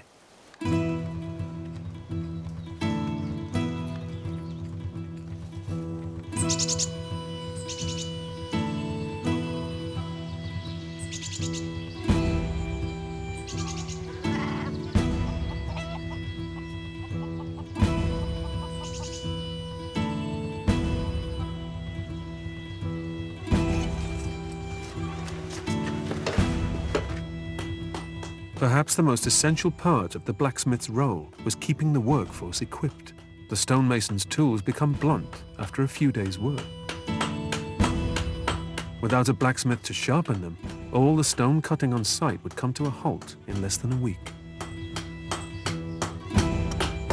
Because iron and steel was so costly, tools needed to last as long as possible. But today, the blacksmiths are making a new side axe. You work together as a team. You hit, Vincent hits, but you don't talk. It's all quiet. Is that just experience, or you're listening to the sound? Yes, it's experience. We used to work together, and we have a code. When I let my hammer strike on the anvil, it means stop. That's it. So in all the noise of working in the forge, it doesn't actually matter. It's a visual sign as well. That's it. A piece of hard steel will be welded onto an iron axe head to make a hard cutting edge.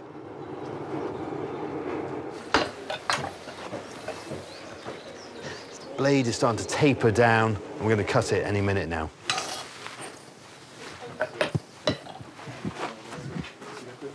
Right? Okay. Tom has a go at cutting steel.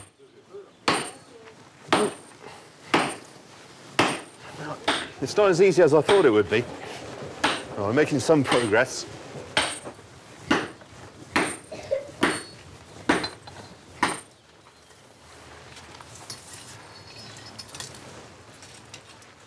What the guys are doing is just measuring up the steel against the iron axe heads. It needs to be pretty precise. Until modern times, few methods of accurately measuring temperature existed. So blacksmiths traditionally judged it by watching the changing colours of the metal.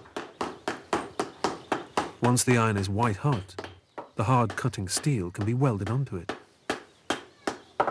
It's taken a lot of work to make this axe, but when you think about it, it's a crucial tool for building the castle, making the water mills, just shaping anything that was required, like scaffolding.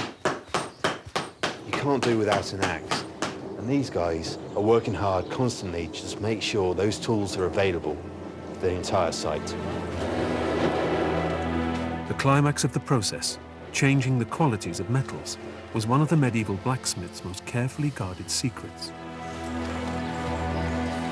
Martin heats the axe to a critical temperature, which changes the steel structure. He then quenches it in vegetable oil, which locks in this new hardness without distorting the blade as water might.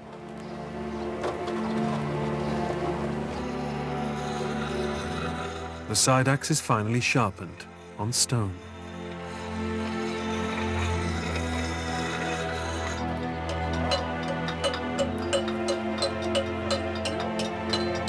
Medieval stonemasons may have been revered, but many held the blacksmith's craft as supernatural.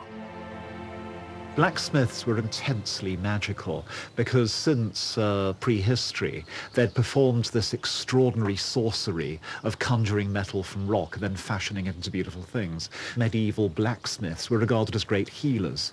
A pregnant woman afraid of labor, a sick child, an adult with a lingering illness would be laid upon a blacksmith's anvil, and the blacksmith would pretend to hammer them, to hammer the illness out of them. And people really believed that, like royalty, they had the power to heal by touch. Was that something that was considered to be dangerous magic, or was it just part of life and nobody batted an eyelid? It's pretty scary. Blacksmiths are often believed to make pacts with the devil, ironically, in which the blacksmith usually comes off better. For example, blacksmiths are believed to be the only people who can do jobs for the devil, like shoeing his black horses, without paying the price of their soul. And there are even tales of blacksmiths, some of them saints, who are capable of grabbing the devil's nose in their red-hot pincers and tweaking it to get rid of him if he's annoying. How on earth did the church respond to that? The church canonised some of these blacksmiths. St Dunstan in England is a classic case. Otherwise, they simply got along with it. Blacksmiths were too useful, and as long as they went to mass and didn't have an alternative kind of religion, there's no problem.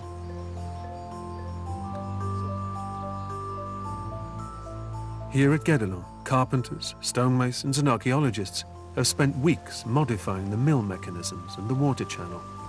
Peter and Tom are going to attempt to grind their bag of grain. We are going to start with the wheel. Philippe Delage has been closely involved in the mill project from the beginning. Which we are going to turn. And he's going to help them try it out. Wow. You can hear that stone singing. It's unbelievable how many pieces, man-made, each one of them, actually involved in this wheel alone, let alone the rest of the actual building. Yeah. It's a lot of wood. It's a lot of wood. All right, good. We got enough water. Thomas, maybe you can open the van. The sluice gate here? Yeah, that's it. You know, you use this timber. A bit of just leverage. Right, and it goes. After you put Keep it wedged this open. one underneath, like this. And that will just control the amount of water we let through. Yes. So we are going to climb upstairs. Shout out loud when it's time for me to. You're controlling our power, man. Flour power.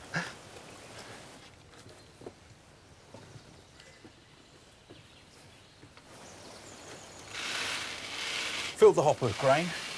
It's ready to be made into flour. Yeah. I suppose all we need is Tom to open that gate. Yeah. You are ready, Thomas? Ready. You can open. Here it comes. Tom's opening the sluice gates. Water's coming down. About to hit the wheel. It's about to hit the wheel. Hit the wheel.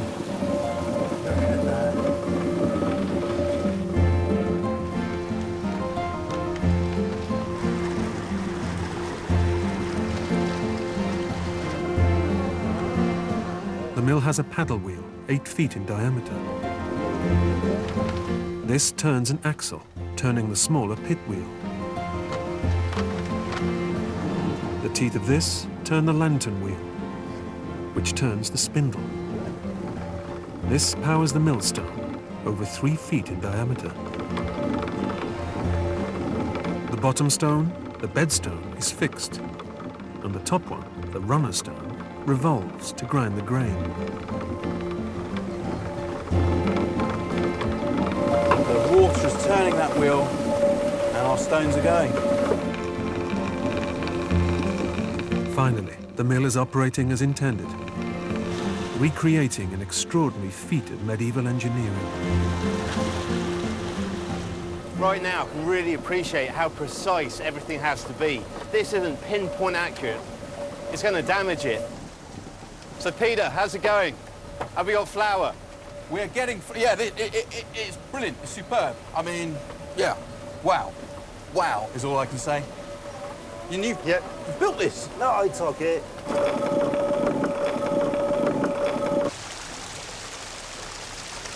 I can't believe such a low head. I mean, that water is falling maybe a metre, going under a wheel.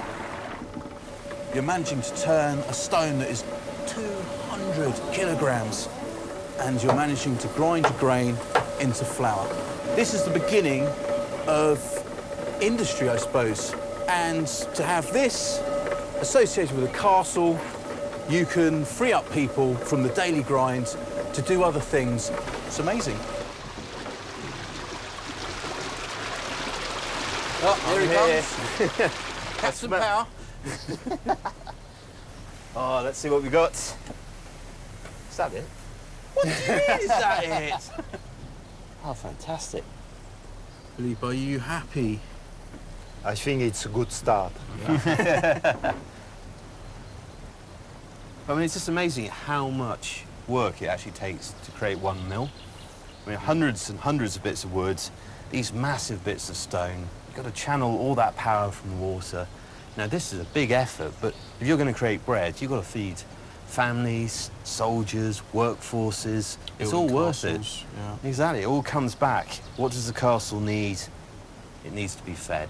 Yeah. And this is what makes it happen.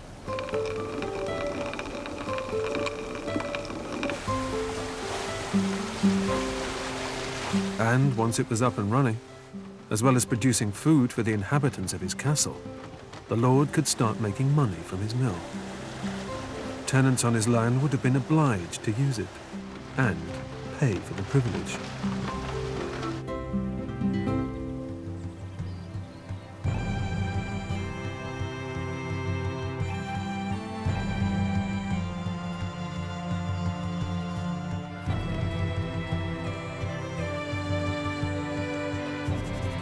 The next major project at the castle is to build a wooden walkway, or gallery, on the inside of the chapel tower. This would allow soldiers to get from the main building to the castle walls, without disturbing the sanctity of the Lord's chapel.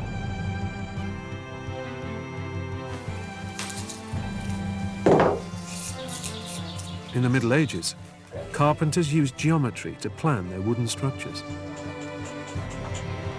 They drew on the floor because parchment was expensive and paper still very rare. The carpenters are planning a section of the gallery by marking out a full-scale plan. Every piece of wood in Guédelon Castle starts its life here on the tracing floor. First of all, the plans. They are drawn on the floor to a 1-to-1 scale. Medieval units of measurement were not standardized, varying from place to place.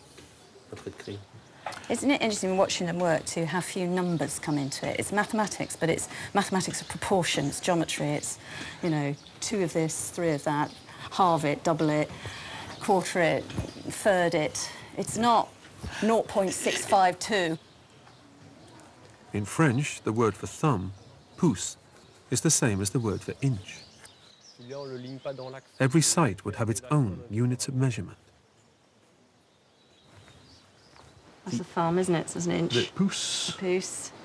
Palm. Which I suppose is the length of your palm. Palm. So that's your hand span.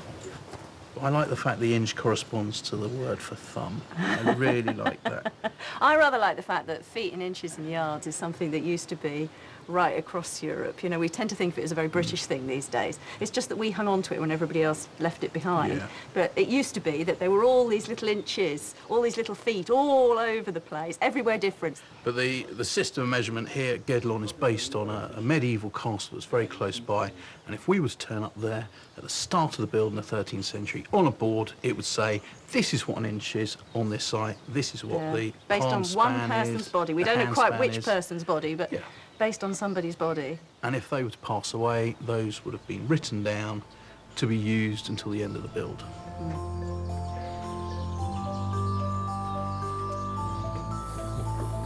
To make a straight line on the tracing floor, it needs to be quite tight. they use string with red ochre powder. Pull it quite high. Yep, okay. Corresponding lines are made on each section of wood before matching them to the floor plan.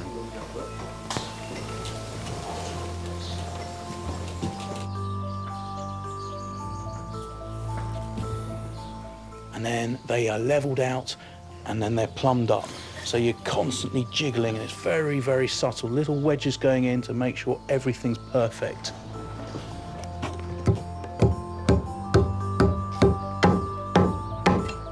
Once everything is lined up, they can cut the joints.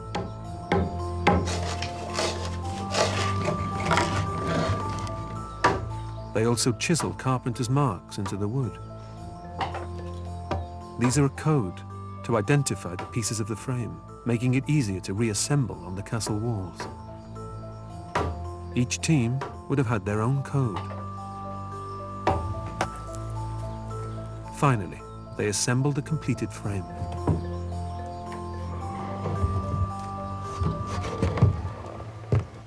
This is the gallery. I mean, I can't believe from a few simple lines drawn on the tracing floor that we have this amazing structure ready to go into the castle. I mean, here at Guédelon, they almost think that carpentry, it's almost a form of genius. There's so much thinking involved. I mean, this line running through all these beams, it's precise. So this can be unassembled by the carpenters. It can be put to one side, it can be hoisted up, reassembled outside the chapel tower. Doesn't need to be the same carpenter because you've got all the marks here. It is a flat-pack medieval gallery. This is going to flip up this way. My feet would be down here. This is a handrail. There will be spindles here. My head would be here, and I'd be looking out onto the courtyard. And this is how you build a castle.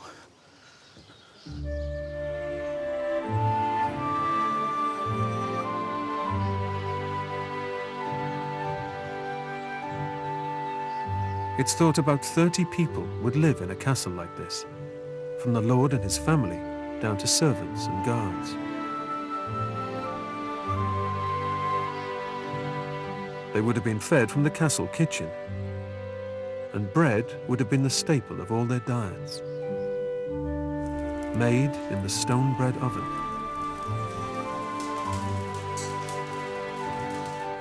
So it's sponging quite nice, look at that. Ruth and Tom are going to try making a basic bread with flour from the new mill. Ruth is using a rising agent, which was popular in the Middle Ages. It smells a bit alcoholic. Yeah. Well, sourdough is probably the most ancient method of raising bread. because there's next to nothing involved, you know, you're just saving a bit from the previous day's batch. When I made the last batch of bread, I just broke a little bit of dough off and put it to one side. And I popped it in some water with a fresh little bit of flour. And this is the result. So sourdough is literally sourdough? Yeah, it is. There's no trick? There's no trick. There's no trick at all. So I've not added any yeast, and I won't add.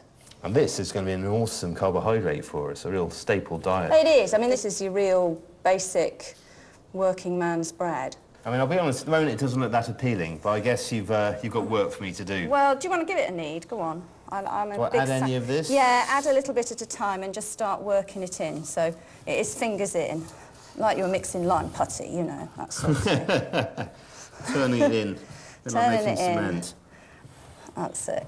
I mean, it's starting to look a bit more how I imagine bread would look at this Bread stage. to make, yeah. I thought I was coming in for a break.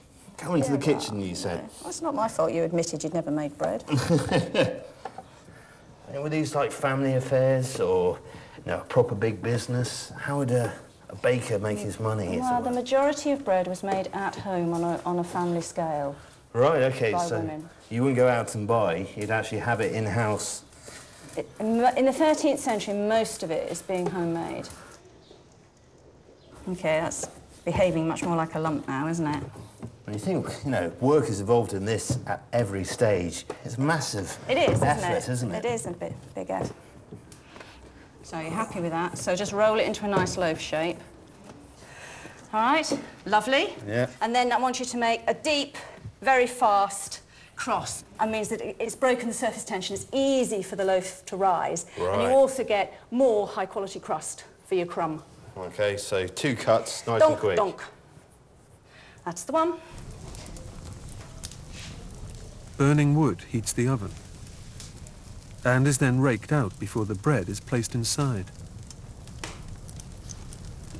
That's Wanna pretty rake out? warm. Do you fancy Rake raking out? out? I can do that.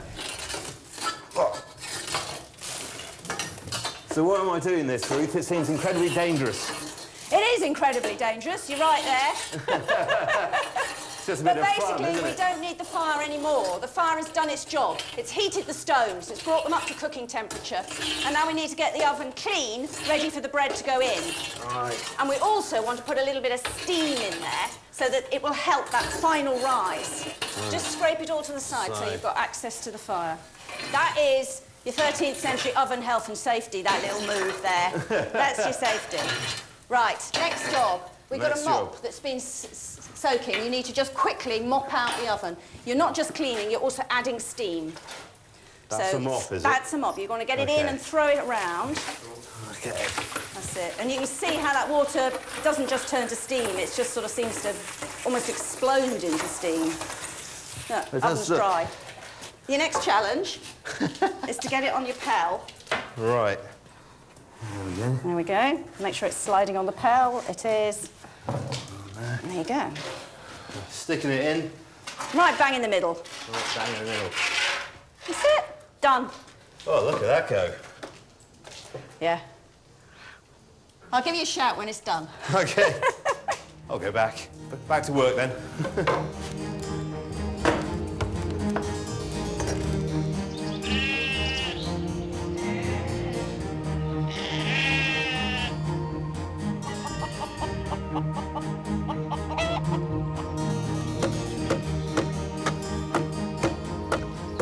While the bread bakes, Tom tries out the side axe Martin made to square up wood,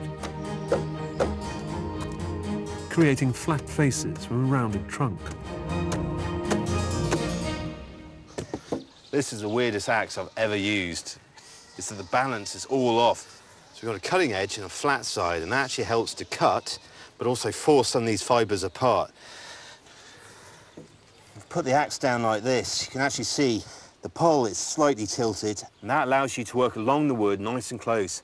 But because you're holding it here, there's no risk to your knuckles or your fingers as you work. But what it comes down to, and what I'm having trouble with, is that fine tuning. I know what I want to do, I can see what's marked out for me, but I'll be honest, it's always happening that way.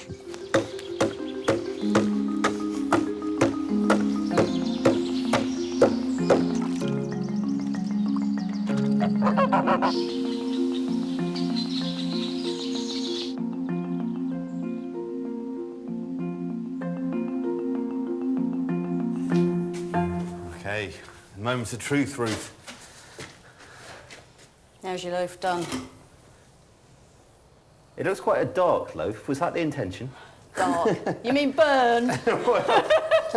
You mean burnt? I'm not a baker, so I don't want to make that, that claim. Uh-oh. Looks like we've got the oven a bit hot. All right, let's have a... Whisker out.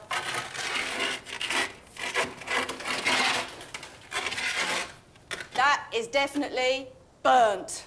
Well, it's like a sausage at the barbecue, isn't it? You could probably still eat it. Oh, that's on fire on the bottom. Oh, it's cooked, That definitely. sounds healthy.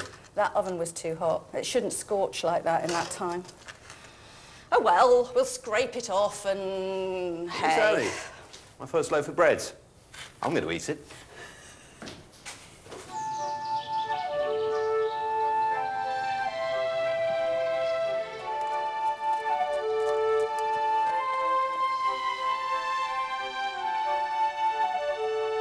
The wooden gallery is ready to be installed beside the chapel tower.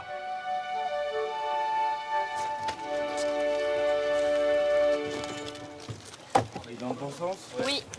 Picking a pocket. Time for beer. Yeah. Each carpenter is going to take a post. Myself and Tomo are just here at the handrails to make sure it doesn't topple over that way. They're going to remove the chocks, and the 3 posts are going to sink down. The mortars and tenon joints will come together, and this gallery will be locked in place, ready to take the final roof section that covers it in. Here we go. Chocks out. Oh.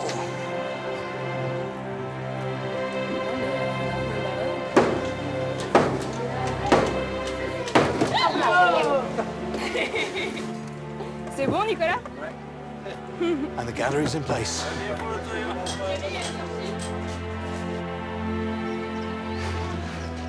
With the basic frame in place, long beams are now needed for the roof section. Tomo. Sorry, mate. Push. Sorry. Up. Straight up, yeah? Yeah. Okay. After all that slow work where people seem to work for hours and hours and hours and produce very little, this is one of those moments when everything comes together extremely fast in quite a dramatic way. When you are ready. Up. It's going to... Yeah. Drop down. Yeah. Yep, there. Okay. Yeah. Et il faut l'envoyer vers moi.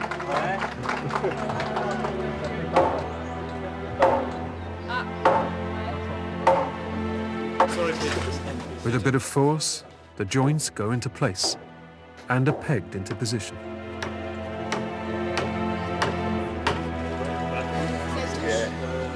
Just need to pop a roof on it, and there you are.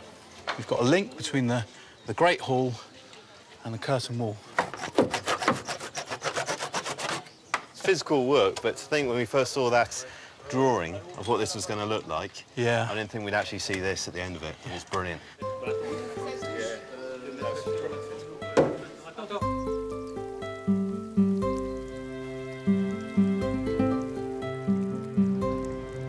A water mill would also have a mill pond, owned by the Lord, which was a source of fish.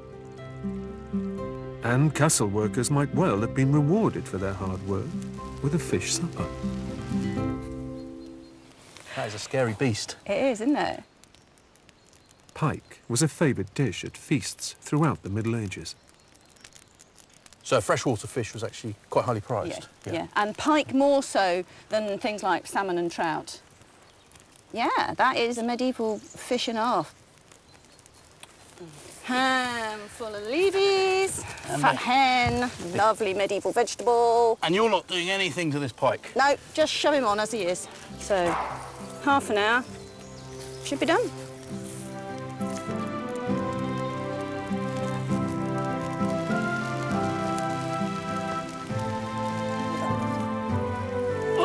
Yes, yes, yes, yes. Oh, don't drop the fish. They smell good. OK, straight to table, I say. Straight to table. The pike is ready for presentation to Sophie, Philippe, and others who worked so hard, building the mill and gallery. Here we go. Wow, look at that. That's very impressive. Nice catch. Wow. Love to say I caught that myself. I want someone that noted I have brought something to this meal.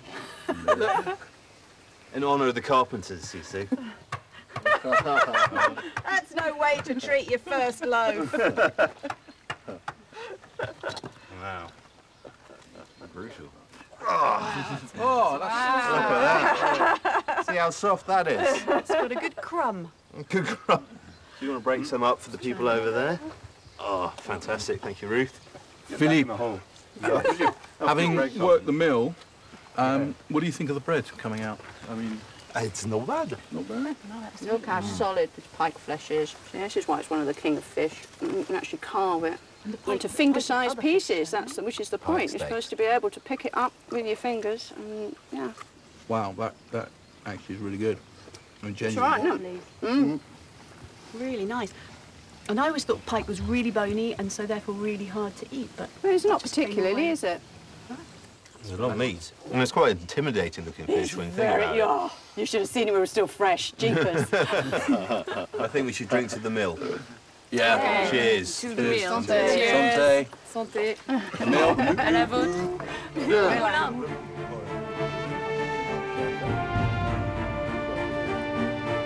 Next time, the castle's place in the wider world. With expensive items traded across the globe. The spices I've got here are worth more than a chest of gold. And the latest architectural fashions arrive at Guédelon. Black, white, Byzantine-inspired archway. Castles dominated the medieval landscape. And Britain has some of the finest in the world. Most today are decaying relics, many of their secrets buried in time.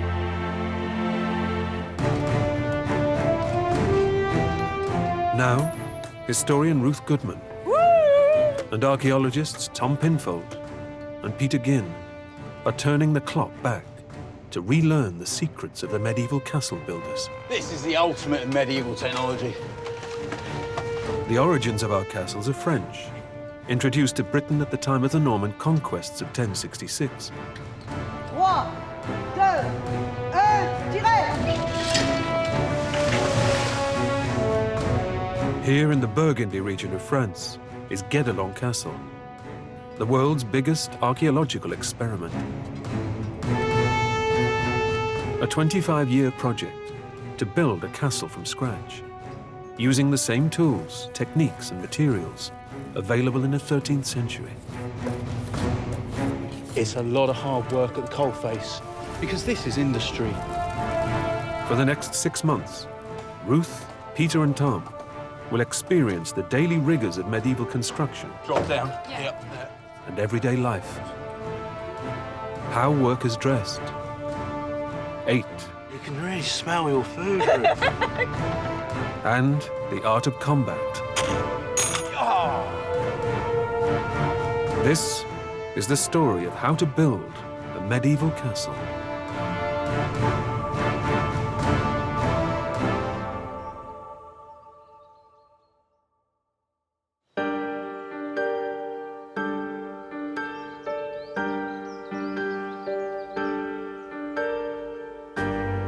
It's September. After 6 months of working on the castle, the team are nearing the end of their stay. They're up at dawn to start their day on the Great Tower. Oh, I love the view from up here first thing in the morning. I know, you can see for miles, can't you? Yeah. I'm always really amazed, you know, when you think about how far medieval people travelled. You have this image in your head, don't you, of people sticking in their own village all their lives, and then you start looking at the evidence and people move miles and miles across the whole continent. Ordinary people like us, which I just find quite exciting. Well, when you think about it, if you've got the skill set and you've got the tools, it's almost like a ticket to ride, isn't it? You can get out there because people need you. Talented builders and craftspeople were in constant demand for construction work, a job that could see them travel the world. I suppose once this project was finished, workers like ourselves, we would have had to have moved on, moved to the next castle. And that might have been the next town, could have been the next country. So there must have been 13th century ordinary working people who were better travelled and had a wider world view than many modern people.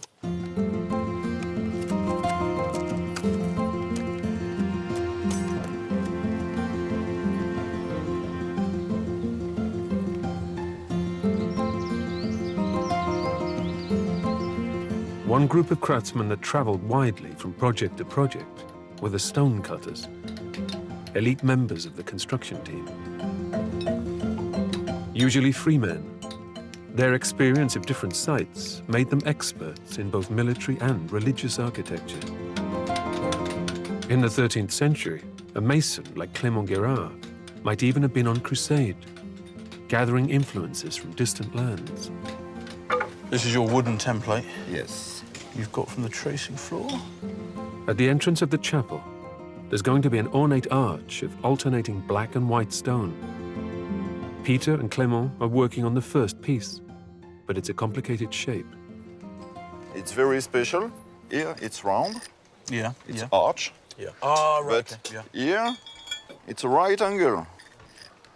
Right. I ate just this small part. I need right angle here. The stone will form the base of the arch. It must fit precisely into the existing walls, but it will also determine the shape of the curve. If it's even slightly wrong, the whole arch will be misshapen. Once the shape has been marked out, Clément uses a tool called a pitch to break off larger pieces of stone. This is a bit of pith, this is a bit of sandstone. This is very, very hard, it's very, very black, and it's going to intersperse with the limestone. But because it's harder, it has to be dressed in a slightly different way. You remember when it's black, it's very good quality. Yeah. It's the same granite. Right. It's very hard stone.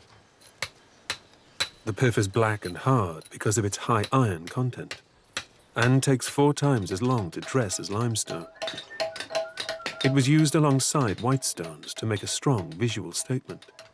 When you are here, you come middle. Ah, right. Okay? Always to the middle. Always to the middle. OK. A hard-ended tool called a punch was used to finish the job. This is different, isn't it? It's, as you say, it's so much harder. So it's just a different technique, different tools. Yes. In sandstone, no chisel.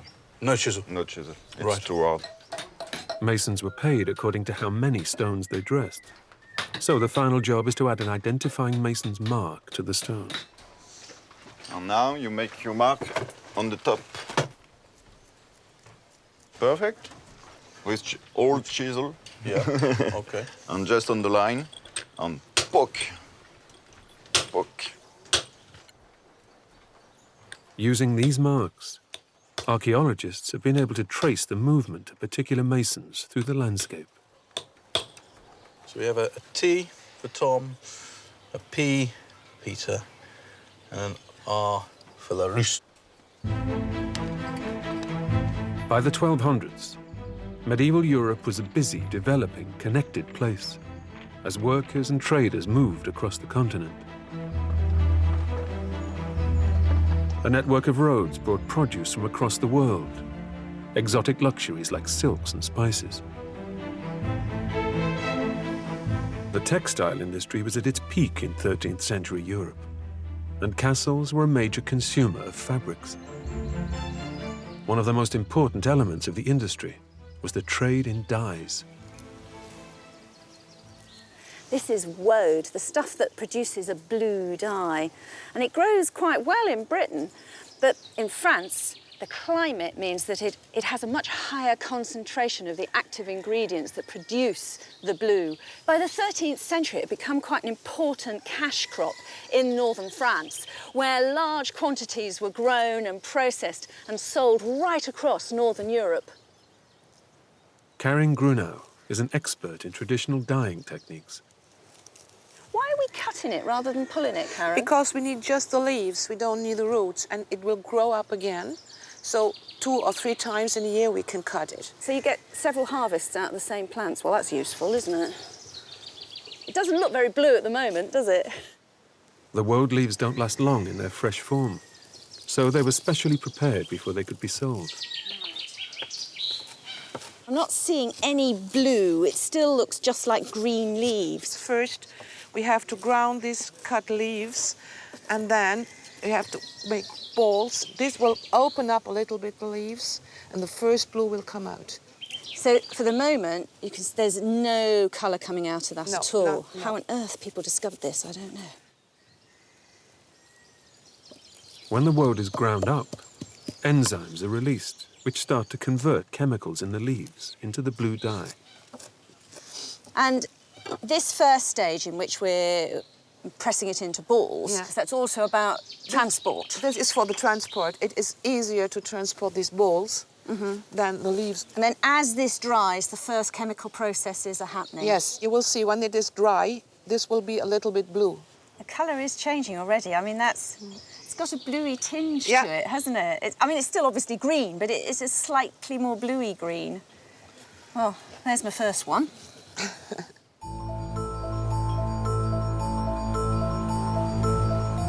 Today, the forests at Guédelon provide a plentiful source of wood for building the castle. But this wasn't always the case. From the 11th century, huge forest clearances occurred across Europe as farms and towns expanded and new castles were built. Tom is helping to fetch some wood to make a new door.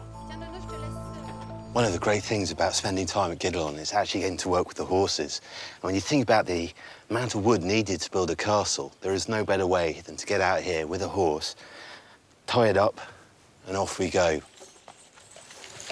The forest at Guédelon spanned 12 hectares. But today, as in the 13th century, wood is a valuable commodity and must be treated with care. Right now, taking this log out, and we're allowed to drag it, because basically it's not been shaped yet, it's not been worked. So the ground, it doesn't matter if it comes into contact with the bark. Medieval woodcutters would have been based out in the forest, felling and processing the wood for the carpenters. A new door is needed for the castle, and the first stage is to split a tree trunk into planks. Jean-Michel showed me these natural splits in the wood, and this is what we need to work off. We need to follow these to get our planks. Using wedges means it's possible to split timber of any size. They're hammered into a small cut at the top of the trunk, following the natural weaknesses in the wood. I can actually start to hear the crackling of the wood as it's starting to split.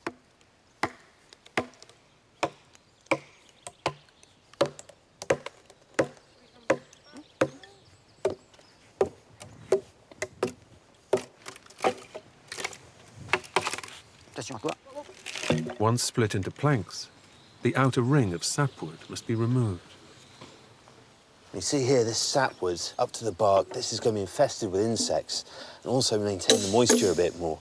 We want to work with this. This is solid, this is hard, it won't rot. This has to go. The planks in the door will be held together using a mortise and loose tenon joint. The mortise is the hole and is made using an auger. So I've got to make sure I'm lined up in the middle of the mortise. I've got to make sure I don't go forwards, backwards, to the sides.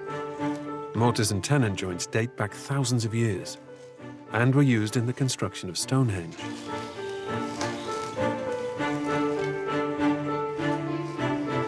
He hasn't told me to stop yet, so I must be doing something right. A line of holes are drilled on each side of the plank, and then the centre is chiselled out to complete the mortise. This tenon should slide reasonably easily in like that. I'm now going to bring this across. The loose tenon is threaded through each plank in the door. So we'll put the other 2 planks there, and the next stage will be to peg it. Making doors required advanced planning. The planks won't be pegged in place until the wood is seasoned for a year. When planks are fixed too early, they shrink, and gaps open up between them in the door. This may seem like a complicated design and a lot of work, but it's actually based on medieval examples, and this door would have lasted hundreds of years. Blue was very fashionable in medieval France, after being adopted as the heraldic colour of royalty. As Europe's largest exporter, French woad was of huge economic importance. Once dry, the woad is ground into a powder. To complete its transformation into a dye, a special ingredient is needed. And now you have to put urine on. That'll be this pot that's smelling so foul, okay? Yes, of course. Everything you ever need chemical-wise in the past is supplied by urine, as far as I can work out. The ammonia in the urine enables chemical reactions to complete the production of the dye. Lime is also added, which helps it form a sediment. Now we have to ground it again to have at the end the real blue powder. It's quite a complicated process. It is very isn't complicated. it? And now we know because it is so expensive. Because at the end, your powder, you have just 1-2 kilos of powders from a hectare of leaves. The powdered dye is dissolved in an alkaline solution known as a vat. There is no oxygen in the vat, which alters the dye, making it look yellow. So now, in goes the first skein of silk into the vat. And I'm trying to introduce it gently, so I put not too much oxygen into the vat. In it goes. So how long will we have to wait? This is the question. The longer it stays, the deeper will the blue be. Oh, look at that changing. Yeah. So at the moment, it's sort of looking the same colour as the vat. And as it comes out... It will be blue. It's green. When the silk is taken out, the dye molecules react with the oxygen in the air to slowly produce the final blue colour. It is beginning to change colour. Yeah. It's darkening. Yeah, it will be blue, I'm sure. Look how blue that bit there's gone by my finger. Using the woad as well as other dyes, Ruth will produce a huge range of colours.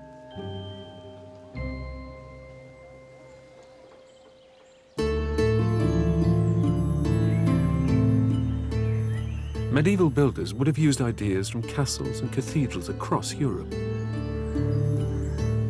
Master mason Florian Ranucci has brought Peter to the town of Vézelay, to the Basilica of St. Mary Magdalene. The basilica was an extremely important church in the late 12th century, the place where Richard the Lionheart set off on the Third Crusade. Florian has drawn inspiration for the chapel arch from a particular architectural feature at Vézelay. All this architecture looks from example coming from Byzantine or Roman art.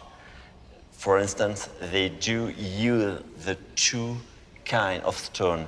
You've got a Romanesque arch with black stone, white stone, black stone, white stone. This is Romanesque, it's Byzantine, so it's coming from the sort of, from the east.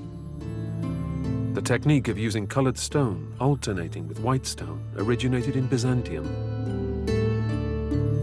It spread to both the Islamic world and to Western Europe, where it inspired masons who were rediscovering ancient techniques. From the 5th century, then 11th century, all the country, they don't use stone, so they forget. Right, so just using wood? Yes, so they have to look to the antique tradition. And so they see Rome, Greek architecture, Armenian architecture. So they think about it and they do, oh, we can do something with stone like this. Well, why not? We tried to do it. Byzantine-style black and white arches like these at Vézelay can be seen in medieval buildings throughout Europe. And now the masons are ready to install theirs at Guédelon. We've got a former built out of wood, unique for this doorway, and we're going to build up, continuing the black, white, the limestone and the pith from the quarry here to create a beautiful archway. Both sides of the arch are built in parallel to make sure the stones are absolutely level and the keystones will fit. The stone Clement and Peter dressed in the lodge is at the base of the arch, so it's vital that it's positioned perfectly. Now it all makes sense. This stone that we've seen Clement work on, we can see the bit that sticks out there that goes into the curtain wall that leads towards the Great Hall. The curve here that is going to become the curve of the doorway, that Gothic arch. The stones have been measured precisely to allow room for the lime mortar. But only the parts exposed to the air will set properly. And certainly there are Roman buildings that have been taken apart, and inside they have found that that mortar, that lime mortar, in 2,000 years, it's not gone off. In 2,000 years, it is not set. It is still as wet as this is today. The last stones to go in are the keystones. The stones are marked with arrows to show their orientation, but it's not always foolproof. Alors, c'est l'autre côté. OK, on recommence. The other side. We're just spinning this keystone around. And there we have it, our final arch. Last-minute adjustments are made to the stones using wooden wedges, which will hold them in position while they set.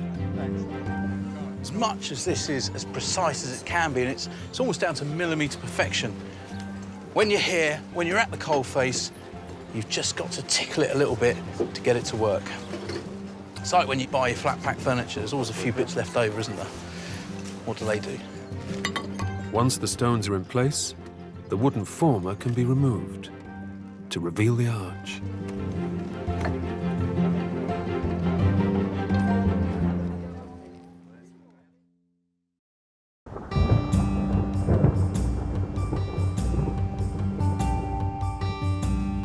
While the door Tom made is seasoning, he's come to work on another door that was prepared a year ago. It must now be trimmed to size to fit inside the kitchen doorway. What I found really interesting, actually, they've orientated the saw blade at a right angle to the saw. So by turning the saw, you can use this two-handed up and down technique to work across and cut cleanly. And that's the secret. Two strap hinges will form an integral part of the door, spanning the planks and helping to reinforce them. Blacksmith Martin Claudel is making them from strips of iron. First, they need to be hammered flat, a task requiring a real team effort. Hammer, hammer, hammer, get it in, bellows, bellows, bellows, right temperature, out again, hammer, hammer, hammer. You really do need a team of people working with you, don't you? But it's so funny to work together. So you've got to be friends, otherwise... No, it's not working. Yeah. But working together isn't always easy.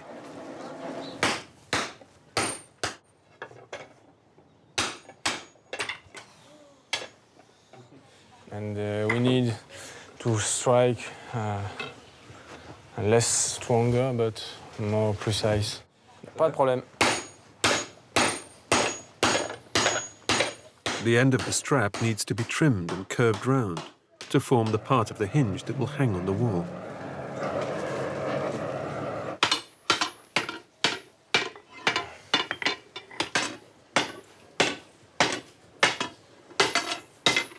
And this curve must be firmly secured in place. So now we are ready for the forge weld. Forge welding involves joining two pieces of metal together using intense heat, where the iron is nearly molten. Martin is using sand as a flux, which keeps the surfaces clean, helping the metal to bond. We're almost at that crucial temperature now, between 1,300 and 1,400 degrees. The heat coming off here is much more intense than it has been. This is when Martin's going to hammer those two bits of metal together to seal off that hinge. He's going to have to work really quickly.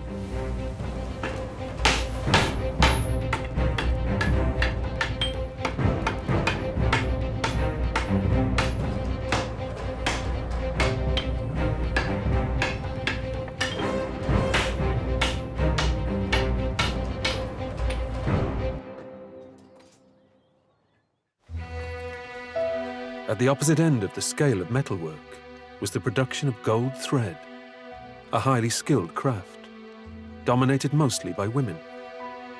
Ruth and her daughter Eve, who works with historic textiles, are attempting to make some using gold foil. So there it is. It's not as thin as the usual gold leaf. Gold foil would have been made by hammering gold coins between leather until around 0.5 millimeter thick. So we're going to want little ribbons cut that are sort of, you know, no more than 1 millimetre. It just seems to be getting the right amount of pressure, doesn't it? Well, it's kind of straight. Oh. Do you want to have a go at seeing if you can wrap it? Ruth and Eve are experimenting with their technique. They're holding the silk core in place between 2 pins while they attempt to wind the ribbons round the core.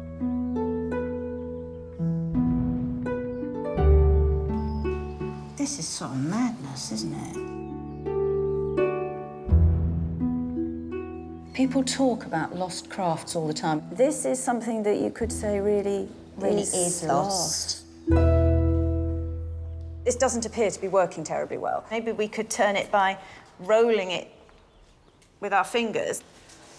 Oh! Oh, I think I've got it. I did it! I did it! Look at that! Look! It looks like gold thread. Yeah. It's got that sort of stiff, bouncy flexibility that's completely different from the silk.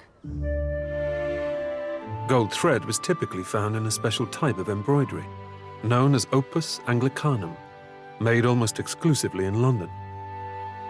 Renowned for its complicated stitching, it appeared on the finest fabrics, from the vestments of bishops and popes to elaborate wall hangings in great castles. Ruth is attempting to make a small piece to mount on a cushion. Eve is making silk braid on a box loom to use as a trim. So this is something that is supposed to have a 7-year apprenticeship. And you're doing it with how many years apprenticeship? About 5 minutes. Brilliant. Yeah. So I don't know quite how it's going to go. Using the silk she dyed, Ruth starts with split stitching, a technique where each stitch is punctured by the next. It means that you get a very dense line, but it also means that you can be very accurate in where the line twists and turns to. The second technique, an underside couched stitch, was used to attach the gold thread. So I'm going to have a go at some of this gold. So if I lay a little piece of our gold thread across there. Now, the sewing is done with this thread, this fine linen thread. So what has to happen is it comes up and round it. Now, the point is that I have to get this thread back through exactly the same hole that it came up in. But that's not where you stop. Then you grab hold of the linen thread from behind and you have to pull. And what I'm trying to do is to pull it so hard that it pops a bit of the gold thread through the fabric. I'm hauling the thread through.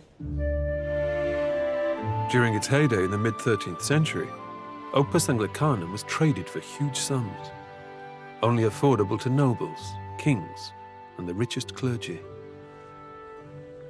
I know nowadays people think of this as, you know, sort of a lady's occupation, as a bit of frippery on the side, but there was a real industry in the 13th century run by women. Indeed, the best English embroidery seems to have been done in professional, secular workshops in London. Yeah. You can have your own shop. You can be in charge of yourself and of apprentices and staff. And it's the only profession that you can really do that and get the full recognition as being a master of your trade.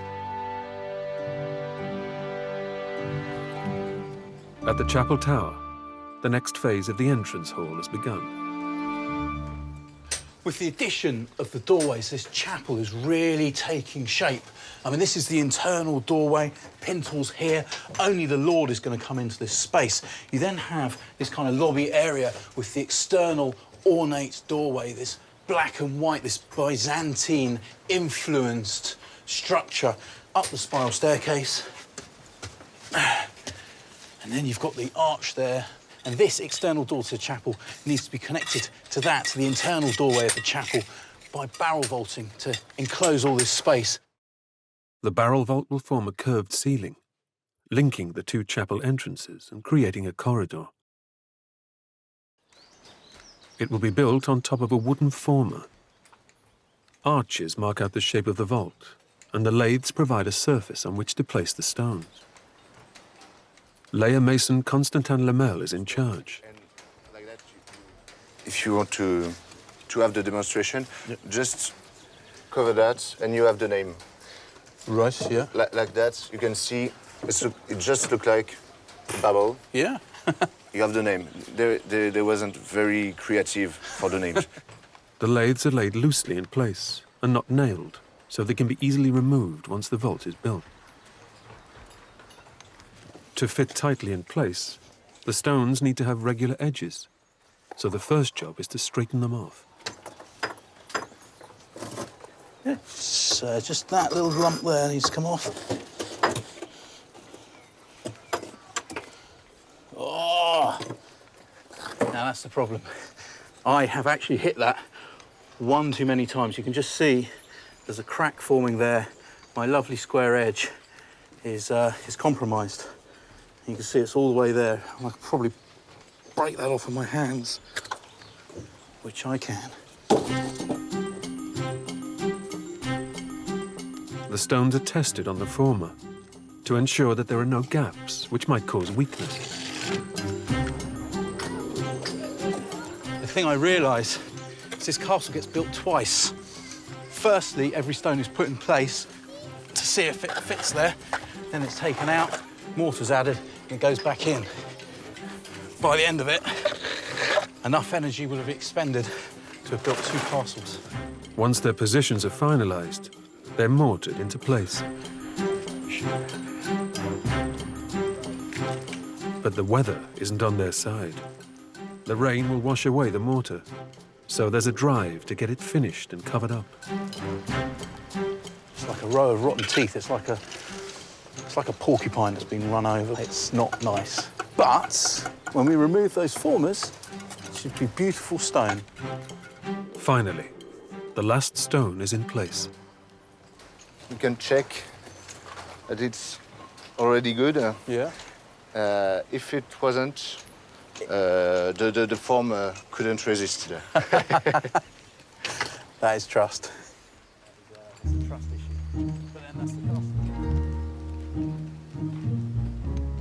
With the advent of Gothic architecture, increasingly ambitious structures could be built in castles. On the tracing floor, Clément is planning what will be one of the most complicated projects at Guédelon so far. This all looks so much more intricate than the other things I've seen, so much more delicate. What are you drawing up? C'est la grande fenêtre A big pour la window. chapelle. A big window for the chapel? Yes. Oh, well, that would have to be grand, wouldn't it? Yes. The chapel window is a Gothic arch made up of 34 individually carved pieces and incorporating two smaller arches, a popular design of the time. Now, that's a very, very Gothic shape, isn't it? It's one of sort of, whenever you're thinking of Gothic arches, that's pretty much what you have in mind. It's a good period for the stonemason. Yes? 13th century, it's perfect. Church, cathedral. Because Gothic architecture had been around for quite a while by 1250, but it had been developed and was concentrated in ecclesiastical buildings, churches, cathedrals, monasteries. For a castle, this is quite fashionable and new to have a Gothically pointed window. You do really have to think in sort of 3 dimensions, don't you? I mean, how it's going to look from every angle, the front, the back, the sides, the... I dream the part of window. Do you really? Yes. I work all the day on the castle. And dream about it at night. Yeah. Now, these windows, you have just 2 stones ready. These stones and these stones, it's here. It is 2 here. Just 2 stones. Just the 2 out of all of it. Oh, it's a good way. It's good. A good start.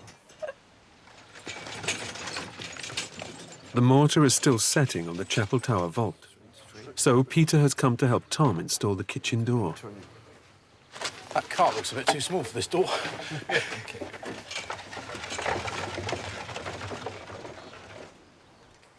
Blacksmith Vincent Granant and carpenter Stéphane Boudy are both needed for what is a tricky job. I do love the fact this is a moment at Guédelon where the crafts come together. You've got the blacksmith, and you've got the carpenter, and you've got the jokers. The door needs to be edged carefully into place and held in position before the hinges can be nailed on. I think this entire castle has been built on small wooden wedges. One of the main problems we've got is this is 100 kilos worth of door at least. They've got to get it right. And right now, they're not sure whether to try and shave off some of that render or actually cut some of that wood to fit it in. These strap hinges are starting to fit into these chiseled grooves. The hinges must be attached precisely. A few centimeters out of place, and the door won't open.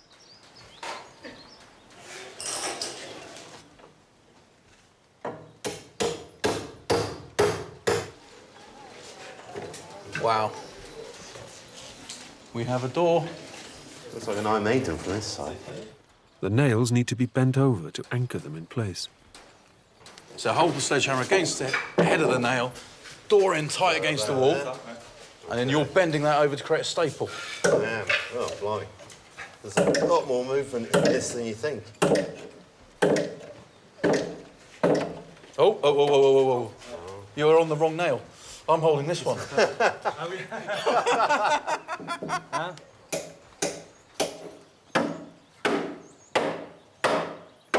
This process of hammering the nail over and tucking it in, it's really acted as a staple and pulled these together. I didn't realise you'd have a little claw digging back into the wood. This isn't getting shifted for anything. With valuable produce stored in the kitchen, heavy doors would have helped keep the area secure. Perhaps the most expensive commodities in a castle kitchen were the spices imported from the East. The returning crusaders of the 13th century had acquired a taste for spice, and it became popular with wealthy lords. Ruth is making gingerbread.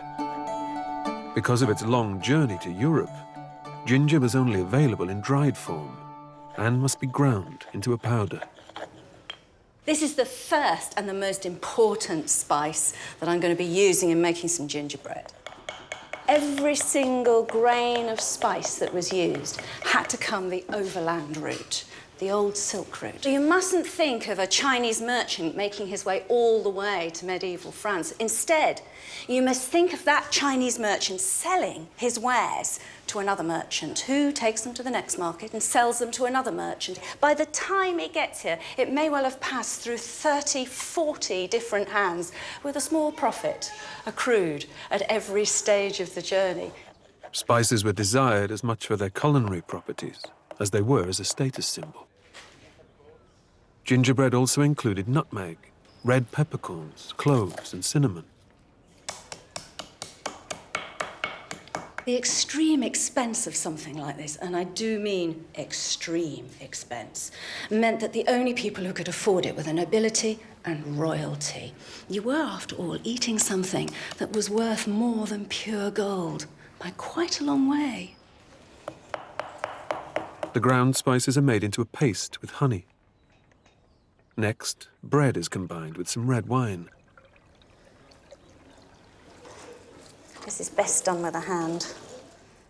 The spice and honey paste is added. And the mixture is set on a board.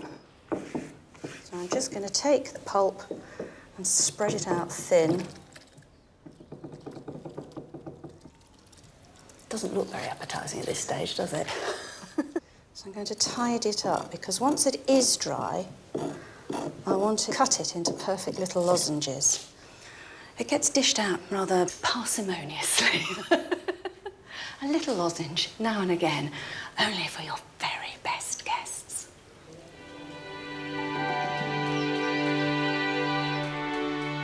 The barrel vault has been setting overnight, and now the formers need to be removed. If the masons have got it wrong, the whole vault could collapse.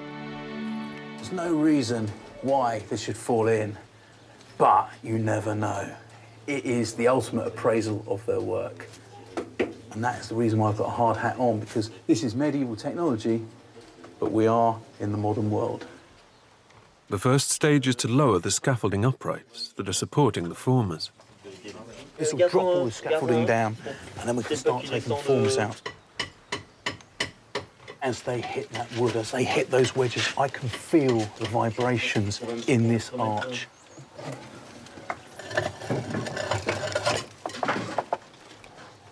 Potentially, it's good.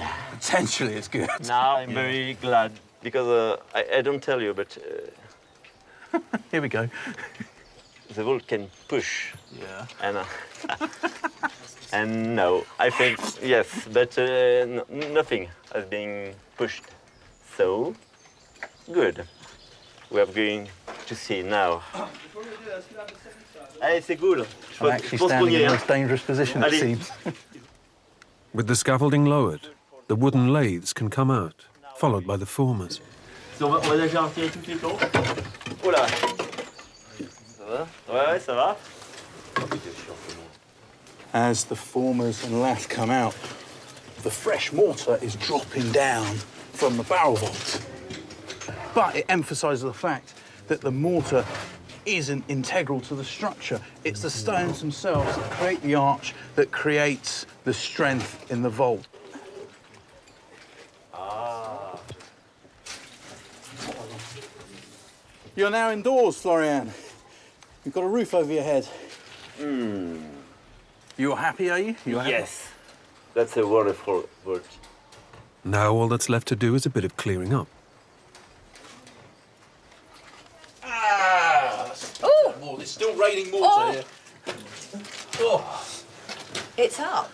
It is up. What do you think? I can see a hole. Always a critic. You made a nice, like, Battenberg cake out of stone. Always thinking of your tummy. Don't listen to him. I think it's lovely.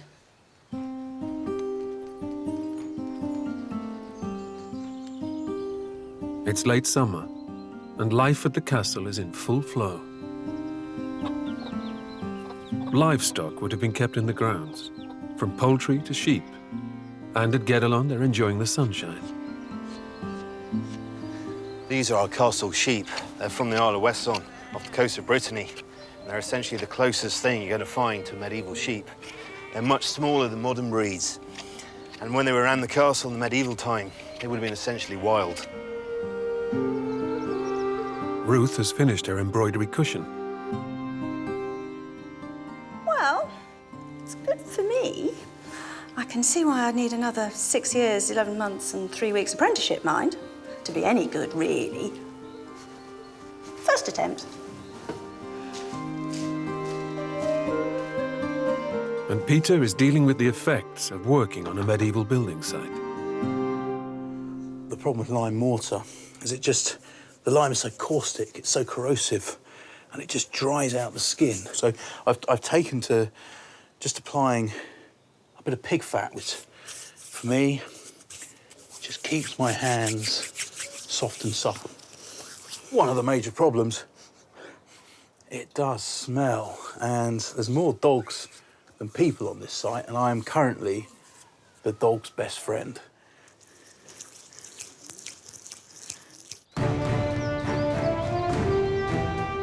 Castle building was seasonal work, lasting from the spring to the autumn. At the end of a season, unfinished walls would be sealed with a layer of mortar to protect them from rain and frost. But for the decorative chapel window, this won't be possible. So the team are working hard to finish the project before the winter weather arrives. Well, it's more than 2 stones now. We've got 1, 2, 3, 4, 5, 6, plus those 2 that were here before. But we've got 34 in total to do, so the Mason's Lodge, you can hear it, is ringing with people working. And when you look at them, I mean, the intricacy, the complicated nature of this stone carving, it's no wonder it's taking so long. In fact, so much work is there to do. They've opened a second lodge over the far side of the castle, and anyone who can work stone at all is being dragooned into making the window. Intricate stonework was in high demand, and masons were employed based on their work in other buildings. Window design was particularly important, and something the lord of a castle would have direct influence over. Ruth has come for a lesson in fine masonry with Mathieu Carnevillier. How long has this stone taken? 4 days. 4 days? Yeah, and she's no finish. A stonemason's apprenticeship lasted 7 years. So for Ruth, this is a very valuable stone to start on.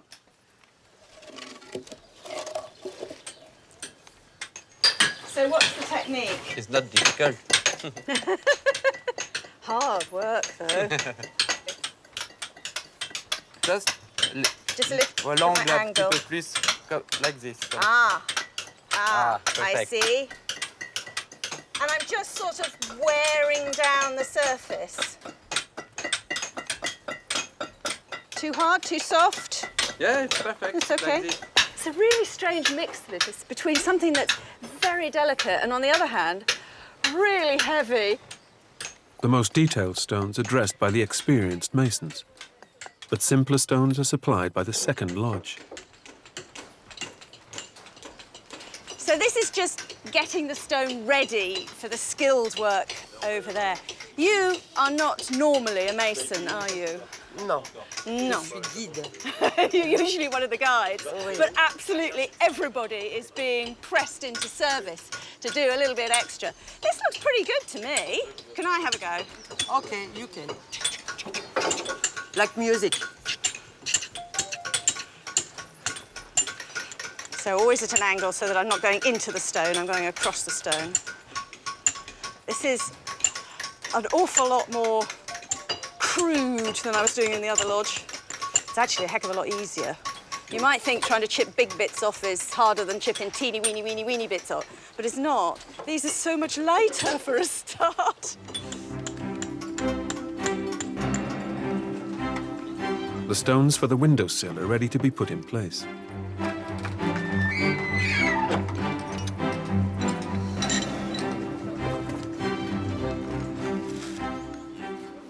I think out of everything that we've done here at Guédelon, I find this the most stressful because the amount of work that's gone into this, and you get it wrong, and you crack that stone, that's it, you know. Well, not that's it, but that'll be forever in the record of Guédelon. Your mistake. The carving on the limestone blocks is incredibly delicate. Flat braided ropes, known as torches, are used to protect the stones during transit. And even the wooden rollers are specially shaped and smoothed, so they don't cause damage. I mean, I've been into probably hundreds of churches. I've looked at possibly thousands of windows. I have never appreciated just how much work goes into making them. That's a real mixture of pre-planning, execution, but they're just making adjustments as they go, and they're talking all the time, communicating. It's a real team effort. We learn a lot from this.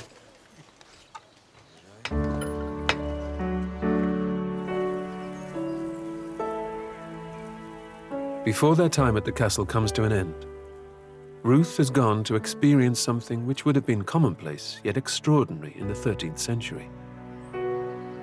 Going on pilgrimage. For many people who lived in the same community their whole lives, this was a chance to see the world and temporarily escape the monotony of daily life. Pilgrimage is a really big thing at this point in history, Yes, isn't it? everyone is going on pilgrimage who can. Hundreds and hundreds of people are surging up these paths. Absolutely. Meeting together, exchanging ideas, feeling part of a bigger world. Ruth is on her way to the town of Vézelay to visit the Basilica of St. Mary Magdalene, one of the most important pilgrimage churches of the 13th century. Chris Kelly who runs the visitor centre, will be her guide. It sort of looks like a castle, doesn't it? Or a fortified city, I suppose. Absolutely, it is a fortified city. You can see the width of this gate, which is more than 4 meters, which is enormous. Yeah, so in fact, you can understand it's not for defensive purposes, it's for processions. In fact, it's the pilgrim entrance, so wide because there were so many people. And this goes direct up to the basilica. From the early 11th century, the relics of Mary Magdalene were displayed at Vézelay. News of miracles spread, and the church soon became a centre for pilgrims. One of the 4 starting points on the road to Santiago de Compostela, Vézelay was a religious destination of huge importance. Today, the pilgrimage of Les Pères de Famille is taking place.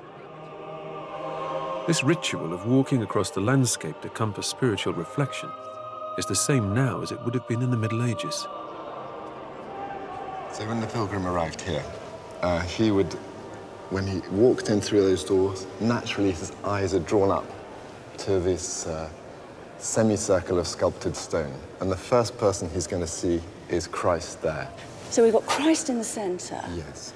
And he seems to have ridiculously big hands, as far as I can see. Yeah. So the hand represents welcome.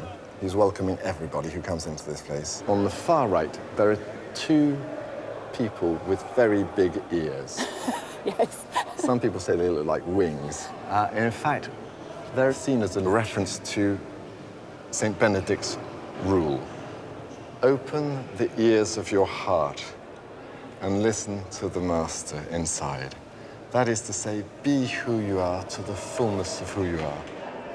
I think most of us, when we think about medieval people and their experience of religion, we tend to think that people were largely ignorant, but this is a very sophisticated way of thinking. Of course, the monks, their roles is to explain to each person when they arrive. You could think of it like a visit to the Mona Lisa in the Louvre, and experts have to tell you what to think almost about it. Yes. It's got an element of that tourism and... Yes, you might call it spiritual tourism.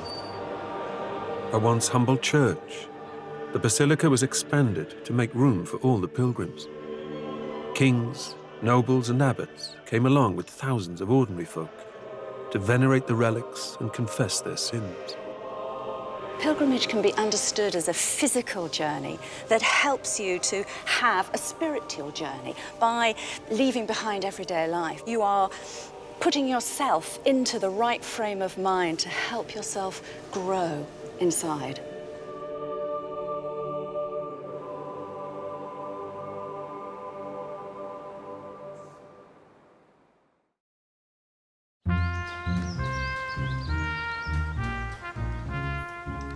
It's been an endeavour of epic proportions, but the intricate carved stones for the chapel window are now ready to be installed.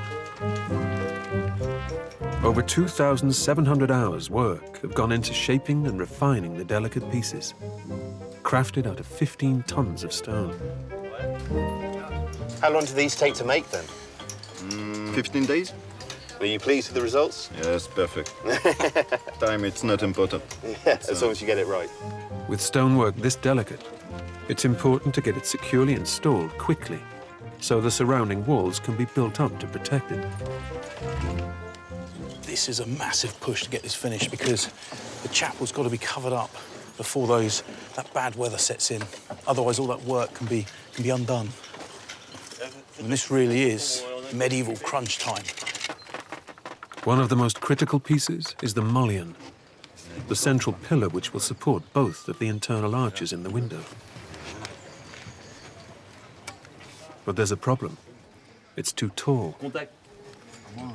This must be corrected before the stone can go in, or the rest of the window won't fit together properly. That mullion for the window is 1 centimetre too long, so Clement is going to have to shave a perfect centimetre off the bottom of that mullion prior to it going in, prior to them finishing the window.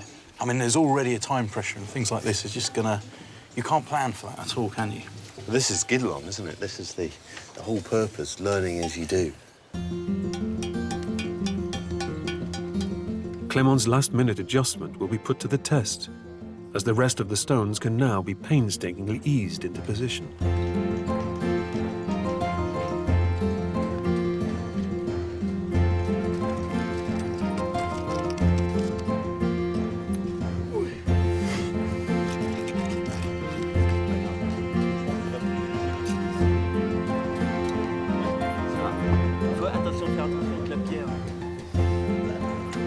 Are they happy? It's hard to tell.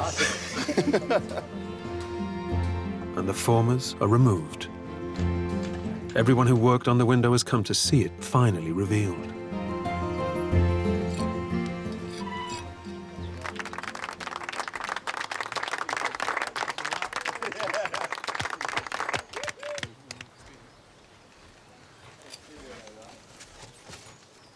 Wow, I have to look everywhere because it's beautiful everywhere. All the Gothic forms are made by the light. So here it's white and here it's dark. It's like a painting. Now, the key question, are you happy? I think yes. He's not sure, but he thinks. Yes, I am. With the window finished, the team's time at Guédelon is coming to an end. The seasonal nature of castle building meant many of the workers were itinerant, moving from place to place and seeking other employment in the winter months. All that's left to do is to tidy the site and clear the hovel. But with 13th century accommodation so sparsely furnished, there's not much to pack up. Ruth just needs to clean the floor.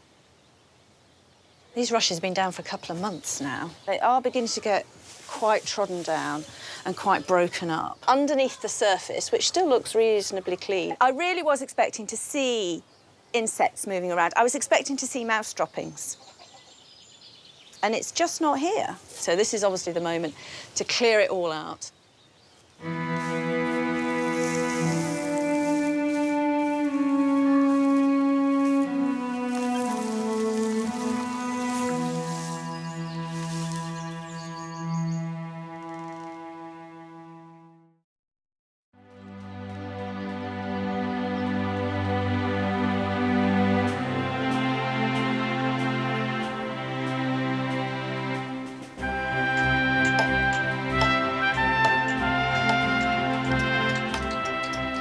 Probably the most important thing I think I've learned on site is how to put technique before anything else. You don't go in with pure strength or force, but you learn the techniques, allow you to work for long periods of time and work accurately.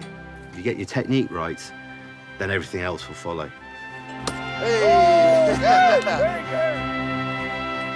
I really liked seeing the way the geometry has come into play. We all studied this at schools. It seems so distant and pointless, and yet here we can see exactly what it's all for. And now, when I look at all of the built world, I can see the geometry. I can see why those lessons actually were really important. Guédelon is the largest experimental archaeology project in the world. But the castle itself is merely a byproduct. The experiment is creating the chantier médiéval, the medieval building site. Having seen just how much work goes into laying, say, a single stone, whenever I see a ruined castle, I won't be looking at the building itself. I'll be looking at the hundreds of craftspeople that were involved in that project, the thousands of hours of labour that went to make it, and the community that surrounded it.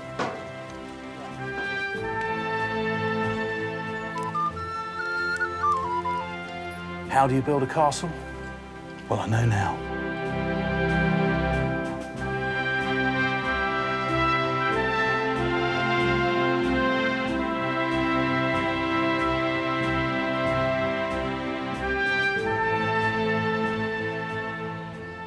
Hi, Ruth. Aha, look. What we got there? Ooh. We have some wine and some gingerbread. Bit of a treat. Doesn't that look amazing? It does, doesn't it? It's incredible. I mean, this morning it was just pieces of stone in the mason's lodge, and it just looked like a ruin. And they brought them up here, put them together, and it just is beautiful. I really have got a new respect Yeah. for the builders of the past. It's changed my view entirely. Such a fitting place to end our journey because we started down there on the chapel floor. We've marked out the centre, and in a season, we've come up with... We're 12, 15 feet higher up, at least, with our food of kings. Food of kings. I'm going to try this. Drink of men. Oh, that's full of flavour. Well, I think, don't you? To the window and to Guédelon. To the window and Guédelon. Window and Guédelon.